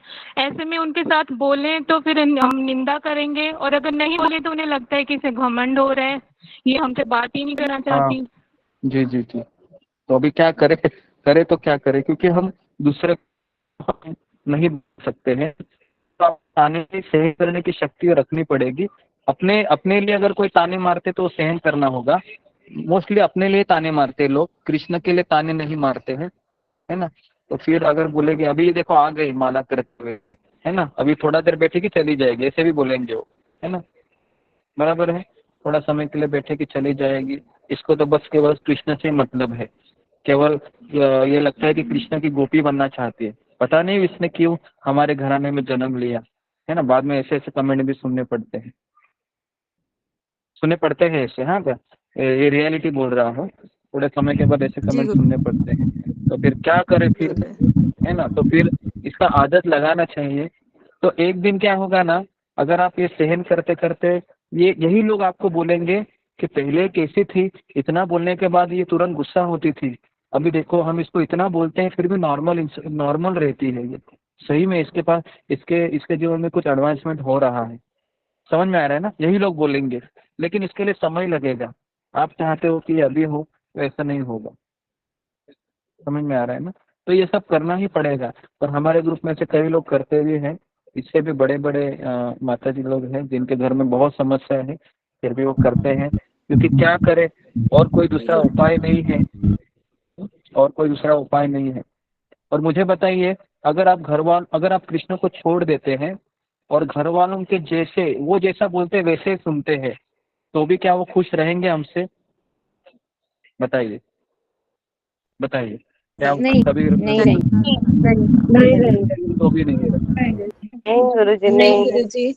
फिर बताइए, तो एक्चुअली कृष्ण आने से कुछ गड़बड़ी नहीं हुई है, वो तो केवल एक बहाना है। समझ में आ रहा है ना, वो केवल बहाना है कि मैं माला कर रही हूँ। अगर माला भी छोड़ दी ना तो भी ये तुमको गाली देते ही रहेंगे, है ना। बचपन से तो हम यही कर रहे हैं ना, बचपन से तो हम थोड़े ना कृष्ण भक्ति में लगे हैं। कृष्ण भक्ति तो अभी अभी लगे, 6 महीना 1 साल ही हुआ। क्या उससे पहले झगड़े नहीं होते थे घर में?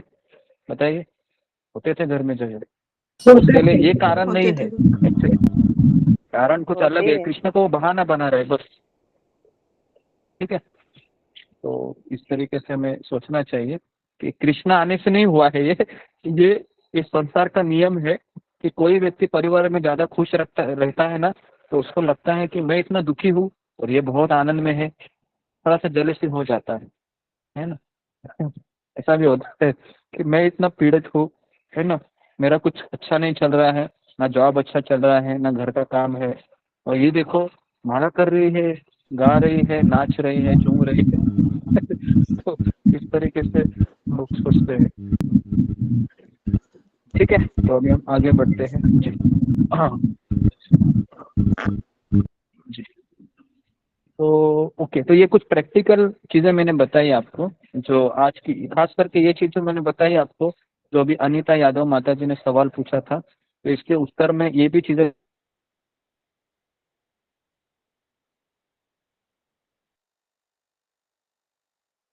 गुरुजी आपकी आवाज नहीं आ रही है।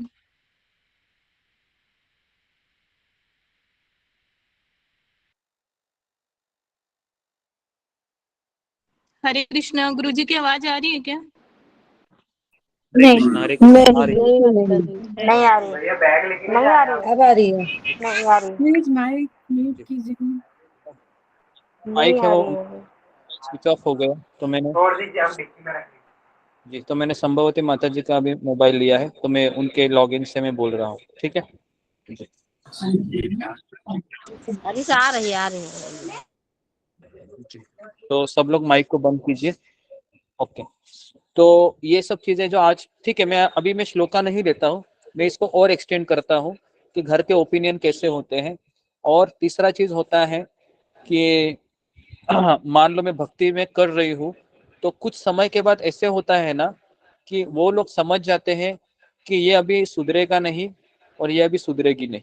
जैसा मेरा अपना जीवन में बताऊँ, तो मैं 6 महीना 1 साल मुझे अभी मेरे माता पिता ने इतना मुझे प्रेशराइज किया, इतना तकलीफ दिया कि बस केवल हॉस्पिटल में मुझे एडमिट करना है बाकी था। समझ में आ रहा है क्या? केवल एडमिट करना बाकी था, बाकी सब कुछ हुआ था मेरे साथ। क्योंकि भक्ति न करने के लिए बहुत कुछ उन्होंने किया, कि कहा कि मेरे क्लास टीचर को भी घर में लाया था मुझे समझाने के लिए कि माला बंद करो और अपने करियर पे ध्यान दो। हालांकि मैं करियर पे भी मैं ध्यान दे रहा था, लेकिन उनको ऐसा लग रहा था कि मैंने प्याज लहसुन छोड़ दिया, चाय कॉफी छोड़ दिया, तो इसके लिए वो टेंशन में आ गए। उनको लगा ये अभी अजीब और गरीब नमूना हमारे घर में पल रहा है, पहले तो ये अच्छा था, क्या होगा इसको, है ना। अचानक बहुत सारी चीजें होने लगी, है ना। और उनको पहले पहले तो उनको ऐसा लगता है कि ये 15 दिन का बुखार है, 1 महीने का बुखार है, उतर जाएगा, है ना, ऐसा होगा नहीं, ऐसा भी बोलते। फिर बोलते 1 महीना करके देख लो, है ना, बाद में ये खा लेगा सब कुछ। लेकिन 2 महीने हो गए, 3 महीने हो गए, 4 महीने हो गए, 5 महीने, तो उनको लगता है अभी तो बहुत गंभीर समस्या हो गई। घर में 2-2 खाना बनाना पड़ता है, ऑयल चला जाता है, पहले से ही घर के खर्चे बढ़ रहे हैं, अभी इसके लिए अलग से सब्जी बनाओ। तो मेरे घर में ऐसे होता था कि हमारे घर में अलग सब्जी मुझे बनानी पड़ती थी, मेरी माँ को। तो मेरी माँ में मुझसे अच्छी रहती थी, लेकिन मेरी माँ पिताजी को प्रेशराइज करती थी कि इसको कुछ कहो करके, समझ में आ रहा है। तो पिताजी जैसे ही आते थे काम से तो मुझे लेके बैठते थे, क्या हो रहा है तेरा, है ना। कभी कभी तो अभी तब मेरा उम्र भी कम था, वो ये होता है ना, बेल्ट होता है ना, बेल्ट, ऐसा बेल्ट को लेके मुझे मारते भी थे। हाँ, समझ में आ रहा है। तो ये जब मैं 18-19 साल का था, तो यहाँ तक मतलब अभी तक मैंने जस्ट 11-12 तक मैंने मेरे पिताजी का मार भी खाया है, ऐसे नहीं पे हमें मारते भी थे, पढ़ाई के लिए भी मारते थे, इस सब के लिए ऐसे होता था। लेकिन फिर भी पता नहीं कहाँ से वो इच्छा आई कि नहीं नहीं मुझे अभी गिव अप नहीं करना है, करना ही है, करना ही करना ही। तो कहने का मतलब है कि मैं केवल आप लोगों को सजेशन नहीं दे रहा हूँ, मैंने अपने जीवन में भी इसको सहन किया हुआ है। अभी मैं पुरुष हूँ, इसके लिए मेरी समस्याएं अलग रह सकती है, यहाँ पर मैक्सिमम लोग लेडीज है, तो उनको समस्या अलग हो सकती है, लेकिन समस्या तो समस्या है ना। तो इसके लिए हमें जब हम डिटरमाइन होते हैं और हम हंस के, देखो एक चीज याद रखिए, आपके चेहरे पे हमेशा स्माइल होनी चाहिए। जैसे ही लॉग आउट हो जाता है, आप हमेशा ऐसे गंभीर रहोगे, है ना, तो घर वाले को फिर प्रॉब्लम होगा कि क्लास के वजह से ये लोग है ना, मुंह मुंह चढ़ाई हुए हमेशा रहती है, तो सारा चीज क्लास को आता है। तो जैसे लॉग आउट होता है, घर के सारे लोगों को एक स्माइल करके जाना चाहिए, थोड़ा सा उनको ताली ताली दे दो या उनके साथ थोड़ा सा टाइम स्पेंड कीजिए, फिर आप हमेशा सेफ रहोगे। लेकिन अगर आप यही गलती कर रहे होंगे कि आप केवल क्लास के समय वो देखते हैं, अरे कैसे भी देखो उछल खिचल कर बैठी है ना, वो क्योंकि वो लोग आपके घर में है ना, आपको देखते रहते हैं अभी आप कैसे हैं देखो। और अभी जैसे लॉग आउट हुई ना, मुंह टेढ़ा करके आएगा या मुंह टेढ़ा करके आएगी, तो फिर क्या हो गया, वही चीज हो गया ना। फिर तकलीफ किसको होगा, मुझे होगा क्या, मैं तो यहाँ पर प्रवचन कर रहा हूँ, मुझे तो नहीं होगा, किसको तकलीफ होगा, आप ही लोगों को होगा, है ना।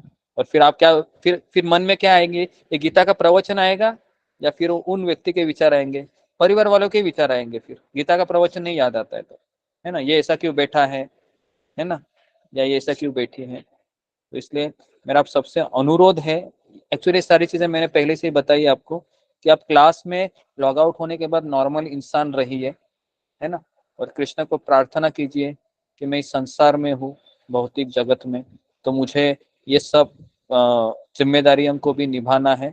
और हंसते हुए, है ना, जैसे आप नॉर्मल थे पहले भक्ति में आने के पहले, वैसे ही रहिए, लेकिन मन में कृष्ण को धारण कीजिए। तो इससे क्या होगा, आप हमेशा परिवार में रहते हुए भी सुखी रहोगे, है ना, और आपको अलग भी नहीं लगेगा। नहीं तो कुछ समय के बाद आपको ऐसा लगेगा कि सबने मुझे अलग इंसान के रूप में देख रहे हैं, मैं जैसे कमरे में आती हूँ या आता हूँ, सब लोग उठकर चले जाते हैं। ऐसा भी होता है कभी कभी, फिर ऐसा भी होता है, अगर जॉइंट फैमिली हो ना, आप जैसे ही एंट्री करते हैं तो उनकी नजर देखा, रही आ गई अभी, ऐसा है ना, अभी ये गीता का प्रवचन सुनाया गया हमें, या फिर ये माला करने को बोल, तो इस तरीके से फिर वो लोग हमसे दूर जाते हैं। तो इसके लिए बेटर है कि हमें घर वालों को कभी प्रचार नहीं करना चाहिए, ये कभी भी भूल मत कीजिए। घर वालों को बिल्कुल आप ये नहीं बोलना चाहिए कि आज क्लास में मैंने क्या बताया, क्या सीखा है, कदापि नहीं। क्योंकि किसी भी परिवार वालों के जो मेंबर हैं उनको ये सब चीजें अच्छी नहीं लगती हैं गीता की। अगर वो खुद होके आपके पास आते हैं कि तुम क्लास लेती हो तो मुझे भी जरा 2 बातें सुनाओ, तो फिर आप सुनाइए, लेकिन कोई भी व्यक्ति परिवार में प्रचार मत कीजिए। तो ये बहुत बड़ी गलती हम करते हैं। नॉर्मल इंसान रहिए, अपनी भक्ति को बढ़ाइए, तो उससे क्या होगा, आपके दुख हमेशा कम रहेंगे, नहीं तो दुख हमेशा बढ़ते ही रहेंगे। और फिर क्या होगा, फिर आप बोलोगे 1 साल हो गया, मेरे दुख तो कम नहीं हो रहे हैं, उल्टा बढ़ ही रहे हैं। अभी तो मुझे ऐसा लग रहा है कि मुझे बुखार है, फिर भी कोई पूछता नहीं है। होता है फिर ऐसा भी, फिर हम बीमार पड़ जाते हैं तो कोई पूछता भी नहीं है। फिर हमको और अजीब लगता है, क्या हो गया कृष्ण, मैं आपके लिए इतना कर रही हूँ, लेकिन आप कहाँ पर हो, मैं बुखार से तड़प रहा हूँ, तड़प रही हूँ, कहाँ हो तुम, जल्दी जल्दी आ जाओ, नहीं तो मैं कल से माला करना बंद कर दूंगी। ऐसे विचार आते हैं। तो इसके लिए हमें ये थोड़ा सा इन चीज़ों पे भी सोचना चाहिए कि अगर आप बीमार भी पड़ोगे तो पट्टी लगाने के लिए कौन आएंगे, घर वाले ही आएंगे, बराबर ना। घर वाले आएंगे, बाहर के लोग नहीं आएंगे। हल्का सा बीमार पड़ते ही सबसे पहले वार एकादशी के व्रत पे होता है कि व्रत क्यों करते हो। हाँ, तो इसलिए इसमें शो नहीं करना चाहिए व्रत का वगैरह। कभी कभी इतना स्मार्ट होना चाहिए कि आप उनके साथ बैठिए। जैसे मैं मर्चेंट नेवी में था तो हमको चाय पीना पड़ता था, है ना। तो और 3 से 3:30 हमारा चाय का ब्रेक होता था ऑफिस में। तो सबको पता था मैं चाय नहीं पीता हूँ, तो फिर भी मैं उनके साथ बैठता था गर्म पानी लेके, और उन्हीं के जैसे, है ना, मेरा भी ग्लास रहता था, हालांकि उसमें केवल गर्म पानी रहता था, लेकिन मैं उन्हीं की तरह एक्शन करता था, है ना, ऐसे पीने का। लेकिन वो लोग तो चाय पीते हैं, मैं गर्म पानी पीता था, है ना। ऐसे ही मैंने 10 साल निकाले वहां पर। तो यही करना पड़ता है ना, उनके साथ बैठना भी है ना, उठना बैठना उन्हीं के साथ है, तभी तो फिर होगा। नहीं तो फिर आप बोर हो जाओगे और फिर आप छोड़ दोगे, फिर आप बोलोगे नहीं नहीं ये सब मेरे बस की बात नहीं है, मैं नॉर्मल इंसान ही रहता हूँ, ये सब एब नॉर्मल चीजें हैं, है ना। ये भगवत गीता तो बोलते हैं, लेकिन इससे मुझे ही ज्यादा तकलीफ हो रही है। तो फिर आप ऐसा निष्कर्ष निकालते हो कुछ समय के बाद, और फिर सत्संग को छोड़कर चले जाते हो। तो इसके लिए, है ना, आप हमेशा नॉर्मल इंसान बने। जैसे आपकी 16 माला होती है, आप खुद सामने जाकर पूछिए उनको कि मैं क्या करूँ, कोई सेवा करूँ आपकी, कुछ लाना है। भले ही वो आपको प्रेशराइज करेंगे या आपके इस भोलेपन का गलत फायदा उठाएंगे, तो भी कोई बात नहीं, हंसते हंसते उसको सहन कीजिए, क्योंकि वो आप ही के माता है, आप ही के पिता है, आप ही के पति है, आपका ही बेटा है ना, कोई पराये तो है नहीं। इसके लिए ये सब करना ही पड़ेगा, और इससे ही हमारा शुद्धिकरण होगा। अगर आपको लगता है कि हंसते हंसते नाचते नाचते गाते भक्ति होती है, तो ऐसा नहीं है, थोड़ा बहुत तो समस्या रहता ही है। पूरे भागवतम में गजेंद्र लीजिए, गजेंद्र का जो पैर है मगरमच्छ ने क्या किया था, काट रहा था, पता है ना। बहुत पीड़ा हो रही थी। उसके बाद कुंती महारानी की जो पति है वो भी भर जवानी में गुजर जाते हैं, विधवा रहती है वो, फिर भी वो जी लेती है ना। तो इसलिए हमें ऐसा नहीं सोचना चाहिए। प्रहलाद महाराज है, कई एग्जाम्पल है। अगर आप ये सोच रहे हो कि मुझे भक्ति में परेशानी बिल्कुल नहीं चाहिए, तो आप गलत सोच रहे हो, क्योंकि भक्ति में परेशानी आती ही रहेगी मरते दम तक। बस कृष्ण हमको इसको कैसे हैंडल करना है ये सिखाते हैं। ओके, तो इसके लिए सत्संग में अगर आप इस उद्देश्य से आ रहे हैं कि मैं गीता क्लास सुनने के बाद मेरी सारी परेशानियां कृष्ण आप दूर कीजिए, तो ऐसा नहीं होगा। जब भ्रमित हुए थे तो कृष्ण ने अर्जुन को कहा क्या कि मैं तुम्हारी ओर से युद्ध करूंगा, तुम क्या करो, रथ में कोका कोला और पेप्सी पी लो, है ना, और आराम से एसी में सो लो, मैं सब काम करूंगा। ऐसा बोला कि कृष्ण ने अर्जुन को? ऐसा नहीं बोला ना। इसके लिए गीता का उद्देश्य यही है कि युद्ध किसको करना है, हमको ही करना है ना। युद्ध किसको करना है, हमको ही करना है। कृष्ण नहीं आएगा युद्ध करने के लिए, कृष्ण हमको गीता बताए हैं, उसके अनुसार हमको युद्ध करना है। ठीक है, सबको समझ में आया? अभी यही चीजें मैं रोज बोलता रहता हूँ, कोई नई चीज तो होती रही है, तो इसको आप रोज रोज समझिए, पढ़िए, सुनिए, और इतना याद रखिए, अगर आपको कोई खट्टा बोलता है उसको सहन करने की आप शक्ति रखिए। क्योंकि प्रॉब्लम क्या होता है ना, आप सहन शक्ति हमारी कम पड़ जाती है, और इसलिए हम फिर बहुत सवाल फिर खड़े होते हैं, और फिर आप सेशन में यही सवाल पूछते रहते हैं कि ऐसा क्यों हो रहा है, ऐसा क्यों हो रहा है, ऐसा क्यों हो रहा है। ओके, ठीक है। तो आज हमने बहुत सारी चीजें पर वापस चर्चा की। तो कल का और आज का क्लास, ये दोनों क्लास मैंने कुछ शास्त्र के ऊपर ज़्यादा बोला नहीं, लेकिन जो व्यवहारिक चीज़ है, प्रैक्टिकल चीज़ें हैं, जो घर में परेशानी होती है। और इतना याद रखिए, पहला 1 साल होता है ना हमारा, वो बहुत चैलेंजिंग होता है। उसमें जैसा मेरा 1 साल था, बहुत चैलेंजिंग था, है ना। इतना था कि मैंने घर में मेरा अल्टर भी बनाया था, मुझे याद है ना। मेरे माता पिता ने उसको भी ऐसे फाड़ के फेंक दिया, है ना। माला भी ऐसे फेंक देते थे सीधा, है ना। लेकिन अभी इतने साल हो गए तो अभी वो नॉर्मल इंसान की तरह है ना। उल्टा मैं जाने के बाद वो बिना प्याज लहसुन का खाना मेरे लिए बनाते हैं और सब कुछ करते हैं, क्योंकि उसको पता है ये दुनिया छोड़ सकता है लेकिन कृष्ण को नहीं छोड़ सकता। तो फिर नहीं छोड़ेगा। ये अभी है ना, तो उन्होंने भी समझौता किया इस चीज से। तो समय लगता है ना कुछ चीजों के लिए, 1 साल 1.5 साल 2 साल तपस्या करना पड़ता है, तब जाके वो घर वाले बोलते हैं कि हाँ भाई ये जेन्युइन व्यक्ति है, टाइम पास भी नहीं करता। ऐसा नहीं कि सुबह सुबह उठ के माला करता है और दिन भर मूवी देखते घूमता रहता है ना। तो ऐसा भी नहीं है, नहीं तो उससे भी लोग बोलते हैं कि ये खराब है। तो इसके लिए लोग अभी हमको ऑब्जर्व कर रहे हैं, अभी हम अंडर ऑब्जर्वेशन है। तो 1 साल 1.5 साल 2 साल रहेगा, और फिर यही लोग आपको बोलेंगे कि चलो चलो मैं भी आपके सत्संग में आना चाहता हूँ या चाहती हूँ। यही लोग बोलेंगे, लेकिन समय लगेगा, आपके व्यवहार से होगा वो। अगर आप पलट कर जवाब देते हैं, तुम हमेशा ऐसे ही बोलते हो, तुम्हारा हमेशा ये रोज का रोना रहता है, क्या होता है मैं एक क्लास सुनती हूँ तो तुम्हारा कुछ जाता है क्या, तो ऐसे उत्तर नहीं देने चाहिए। ऐसे उत्तर देने से फिर समस्याएं हो जाती है। हाँ, उसको बोलने दीजिए, आप शांत रहिए और है ना, मुस्कुराते हुए जो अपना काम है वो करते रहिए। ठीक है, तो यहाँ पर मैं रुकता हूँ, क्योंकि बातें कितनी भी बोली तो भी कमी है ये, है ना। क्योंकि सब फॉलो किसको करना है, हम सबको करना है फॉलो ये सब चीजें। ठीक है, तो यहाँ पर हम अभी रुकते हैं। और एक दो क्वेश्चन है इसको हम ले सकते हैं जी। तो इसका उस क्वेश्चन है, पहले किसी ने फिंगर को रेज किया था, प्रियंका सहगल।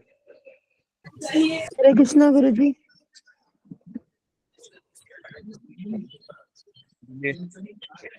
गुरुजी मेरे कैमरे में थोड़ी प्रॉब्लम हो रही है, तो इसलिए क्लियर नहीं हो रहा है, कुछ कभी आ रहा है।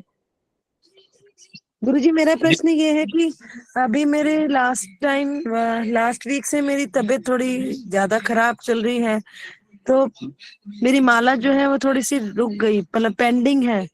तो गुरुजी वो कैसे कंप्लीट होंगी, कैसे करना है उनको? कंप्लीट करना है मतलब मान लो अगर मुझे बुखार आता है, मैं 16 माला के 10 माला ही हुआ, तो फिर वो 6 माला मेरा पेंडिंग है। तो जब आप स्वस्थ हो जाओगे तो अगले दिन फिर आप कितना माला करना है, 22 माला करना है, समझ में आया? जी गुरुजी। तो इस तरीके है ना। कई भक्त ऐसा बोलते हैं कि मेरे 80 माला बाकी है, तो मैंने कहा कैसे, तो कि एक हफ्ते से 15 दिन से बीमार हूं ना, तो 15 दिन का टोटल होगा 80। मुझे आवाज नहीं आ रही ठीक से। गुरुजी आवाज ब्रेक है आपकी, आवाज ब्रेक हो रही है गुरुजी। हाँ गुरुजी अब आ रही है। हाँ अभी आ रही है, नहीं वाईफाई कम हो गया है, चलो ओके ठीक है जी गुरुजी। अभी आ जाए, ठीक है। तो आप उसको बाद में कर सकते हैं। ओके नेक्स्ट, अब मीनाक्षी रावत बोलो।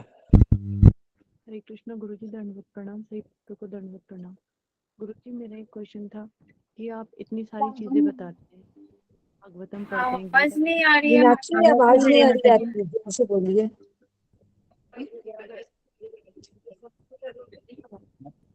नहीं इनका आवाज आवाज मेरा आ रहा है, आवाज नहीं आ रहा है, आवाज आ रहा है, मेरा आवाज आ रहा है, उनका नहीं। आपकी आ रही है गुरुजी, आपकी आ रही है। माताजी का आवाज नहीं आ रहा। जी जी जी ओके नेक्स्ट हो गया क्वेश्चन, मीनाक्षी रावत को नहीं पूछना है। नेक्स्ट रंजना माता जी। हाँ गुरुदेव, आपके चरणों में दंडवत प्रणाम। हाँ गुरुदेव, जैसे मेरा यही कहना है कि जैसे परिवार के लोग जैसे भक्ति नहीं मतलब करने देना चाहते हैं मेरे को, जैसे उनको नहीं अच्छा लगता है, तो और वो लोग गलत चीजें करते हैं घर में, तो क्या मुझे ये सब उनका सुनना चाहिए, सहन करना चाहिए? और फिर बोलते हैं कि अगर हम गलत जैसे वो खान पान करते हैं तो अगर हम वो उनका साथ देते हैं चाहे तो वो सही नहीं होता है। जैसे मैंने एक स्टोरी भी पढ़ी थी कि जैसे द्रौपदी महारानी का जैसे भीष्म पितामह ने देखा था सब गलत मतलब कर, तो उनको ये सब चीज मिला मतलब भोगना पड़ा था। तो हमें और द्रौपदी दोनों के साथ जो कुछ हुआ था, लेकिन हमारे घर में मेरे साथ मुझे आवाज नहीं आ रही है। जी आपकी आवाज ब्रेक हो रही। आवाज ब्रेक हो रही है। हरे कृष्णा। कृष्णा कृष्णा हरे। लगता है क्या आपके घर में? हाँ, क्या बोल रहे हैं? हरे कृष्णा। आवाज आएगी, एक आदमी बोलिए। रंजना माता जी आप प्रश्न पूछने के बाद म्यूट हो जाइए, फिर गुरु जी आवाज बोलेंगे तो आएगी। दो लोग के कारण दिक्कत होगी। ओके, तो मैं वही बता रहा था आपको कि एक चीज हमेशा याद रखिए रंजना माता जी, कि अगर कोई मुझे भक्ति से दूर करना चाहता है, या अगर कोई व्यक्ति, अगर हमको ऐसा लगता है कि भगवान का नाम लेना अगर कोई मुझे रोक सकता है, तो वह एक ही व्यक्ति है, वह है स्वयं मैं। क्योंकि अगर मैं जब तक नहीं चाहूंगा कि मुझे भगवान का नाम नहीं लेना है, तब तक कोई बाहर का व्यक्ति मुझे रोक नहीं सकता भगवान का नाम लेने से। बराबर है। अगर कोई हमारे मुंह में भी देख रहा है तो भी हम मन में भगवान का जाप कर ही सकते हैं। बराबर है। तो इसके लिए बाहर का कोई भी व्यक्ति हमें मान लो परेशान कितना भी करे, लेकिन परेशान होना है या नहीं होना है ये किसके ऊपर है? ये हमारे ऊपर है। तो इसके लिए हमें हमेशा भक्ति को बनाए रखना है, और इस संसार का कोई भी परिस्थिति हमें भगवान का नाम लेने से नहीं रोक सकता जब तक हम स्वयं नहीं चाहेंगे। तो इसको हमेशा आप याद रखिए। बाहर की चीजें देखो, बाहर की परिस्थिति हम हमारे नियंत्रण में नहीं है। मेरे ये घर वाले कैसे सोचते हैं, वो क्या कर रहे हैं, ये तो वही जाने। तो इसके लिए मैं क्या करना चाहता हूँ ये मुझे पता है। ठीक है ना? तो इसके लिए ये सब चीजें हैं, समस्या बना लेता है कि मेरी मेरी बेटी है या मेरा जवाई है या फिर मेरे पति है या बाकी के लोग हैं, ये मुझे बहुत परेशान करते हैं। ये एक्चुअली मन हमारा बोलता है। बराबर है ना? ये मन बोलता है कि ये परेशान कर रहे हैं, लेकिन वास्तव में कोई परेशान किसी को नहीं कर रहा है ना?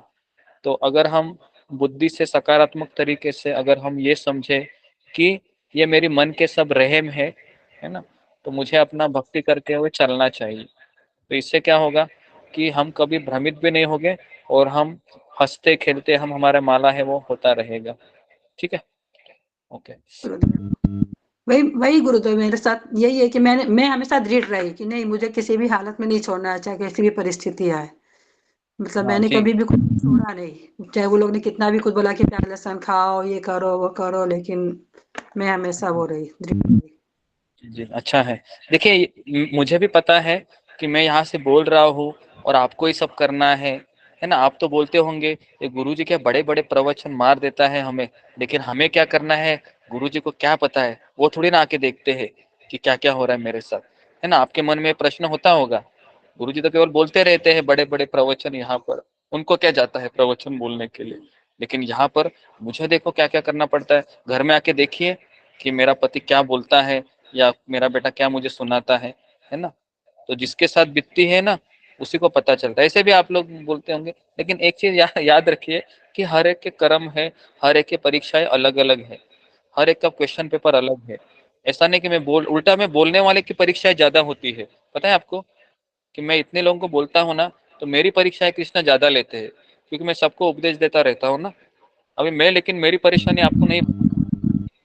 जी गुरुदेव, बोल रहे हैं। इसके लिए कोई ऐसा मैं प्रवचन कर रहा हूँ इसके लिए मेरे जीवन में कोई परेशानी नहीं है, ऐसा भी नहीं है ना? सबके जीवन में भगवान ने बराबर का कोटा दिया हुआ है। बराबर है। किसी के अगर कोई बूढ़ा हो जाता है तो उसका बेटा परेशान करता है फिर उसको। बराबर है। बराबर है। और कोई जवान होता है तो फिर पत्नी परेशान करती है उसको, या पति परेशान करता है। तो भगवान ने हर एक व्यक्ति के लिए एक व्यक्ति तो दिया हुआ है, कम से कम एक व्यक्ति जो उसका जीना हराम कर देगा। समझ में आ रहा है? हरे कृष्णा गुरु जी, हमको भी कितना बोलते हैं गुरु जी, हम नहीं सुनते हैं, हमको भी मिलता है, खाली माला ही करना रहता है, खाली माला ही करना रहता है। तो इसके लिए आप चिंता मत कीजिए, नहीं है इस संसार में। कभी कभी हमको लगता है कि भगवान ने सारे जगत का दुख है ना मेरे ऊपर, मेरे सर के ऊपर ही दे दिया है, सब लोग मुझे खुश दिखते हैं। ऐसा भी नहीं है, है ना। हर एक का कोटा है ना, उसको सबको झेलना पड़ता है इस संसार में, क्योंकि ये भगवान ने जगत ही ऐसा बनाया है कि ये दुखों से भरा हुआ है, जहाँ कोई सुखी नहीं हो सकता है। चाहे वो करोड़पति हो, चाहे वो रोड पर कुटिया में रहा हो, इस संसार में वही व्यक्ति सुखी है जो भगवान और गुरु का आश्रय लेके जी रहा है। लेकिन उसके जीवन में सुख इसलिए नहीं है क्योंकि उसका अभी शुद्धिकरण हो रहा है, उसकी परीक्षाएं हो रही है। तो आप ऐसा मत सोचिए कि एक भक्त दुखी है और एक अभक्त दुखी है, दोनों के दुख समान है, ऐसा नहीं है, इतना याद रखिए। एक भक्त दुखी है, वो दुख रहा इसके लिए दुखी है वो, क्योंकि वो सोच रहा है कि अभी तक मुझे कृष्ण क्यों नहीं मिल रहे हैं, इसके लिए वो दुखी है। और अभक्त क्यों दुखी है? क्योंकि उसको पता है कि मुझे माया के जूते बहुत पड़ रहे हैं, इसके लिए मैं बेहाल हो गया हूँ। समझ में आ रहा है ना? तो इसके लिए भक्त रोता है, उसका आंसू अलग होते हैं, उसका कारण, और अभक्त रोता है उसका कारण अलग होता है। तो अब दोनों के चेहरे को देख के हमें ये नहीं समझना चाहिए कि दोनों का कारण एक ही है ना। तो इसके लिए भक्त भी दुखी होता है, कोई बात नहीं। लेकिन एक चीज याद रखिए कि जो बिल्ली होती है ना, तो बिल्ली जब उसी मुंह से चूहे को पकड़ती है तो चूहे को कैसा लगता है? वो बिल्ली का मुंह है वो यमराज के जैसा लगता है। और वही बिल्ली जब अपने पुत्र को जब पकड़ती है ना,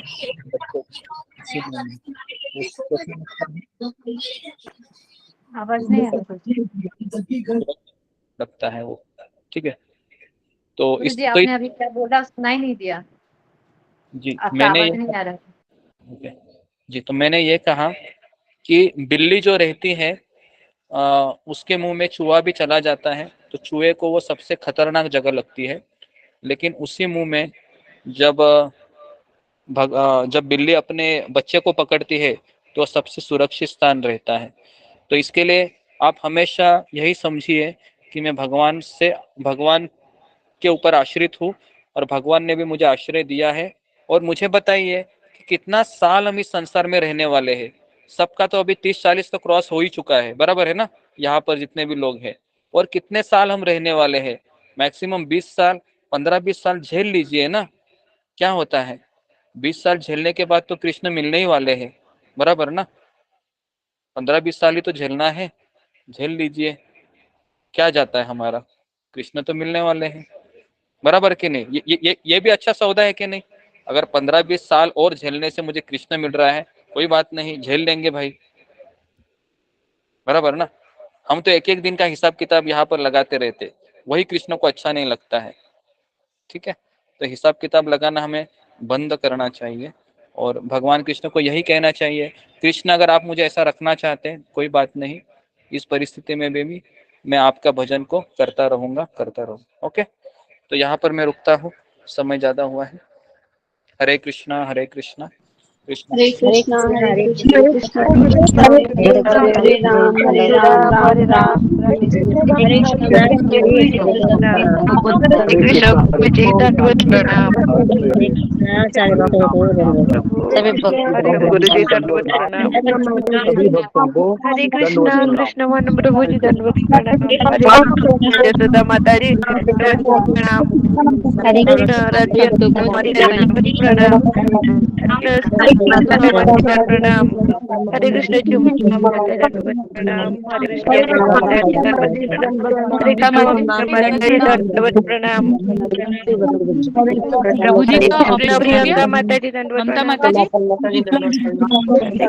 प्रियंका माता जी दंडवत प्रणाम। माता जी दंडवत प्रणाम। प्रभु जी का ऑपरेशन हो गया। हरे हरे हरे कृष्ण कृष्णा सभी जय भक्तों माता को जी मेरा दंडवत दंडवत प्रणाम। प्रणाम। राधा राधा राधा। दंड प्रणाम। हरे कृष्णा और प्रभु जी दंडवत प्रणाम। हरे कृष्णा ऋतु माता जी दंडवत प्रणाम। कृष्णा हरे सुषमा माता जी कृष्णा दंडवत अंजलि प्रणाम। माता हरे जी कृष्णा माता जी दंडवत दंडवत प्रणाम। प्रणाम। हरे कृष्णा कृष्णा माता काली जी माता दंडवत जी प्रणाम। हरे कृष्णा रागनी माता जी हरे दंडवत कृष्णा प्रणाम। हरे सृष्टि कृष्णा माता जी दंडवत अदिति प्रणाम। माता जी दंडवत प्रणाम। हरे कृष्णा सभी भक्तों को दंडवत प्रणाम।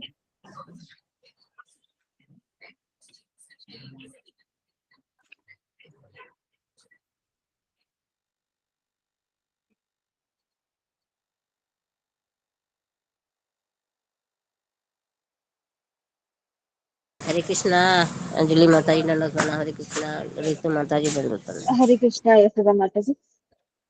हरे कृष्णा यशोदा माता जी दंडवत प्रणाम। अंजलि माता जी दंडवत प्रणाम। सुषमा माता दंडवत जी प्रणाम जी को। दंडवत प्रणाम यशोदा माता जी। राधा माता जी दंडवत प्रणाम। सही भक्तों को दंडवत। मेरी आवाज आ रही है क्या यशोदा माता जी? यशोदा माता जी मेरी आवाज आ रही है क्या?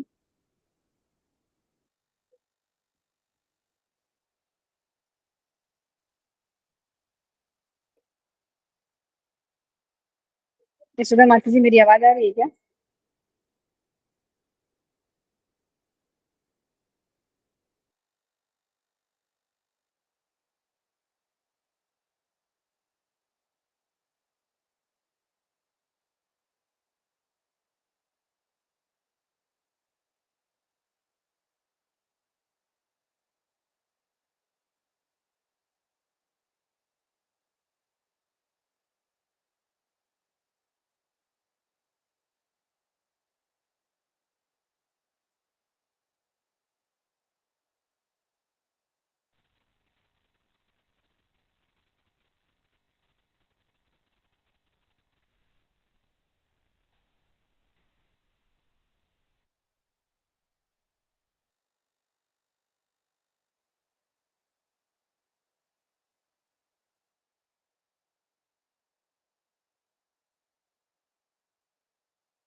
हरे कृष्ण गुरु जी।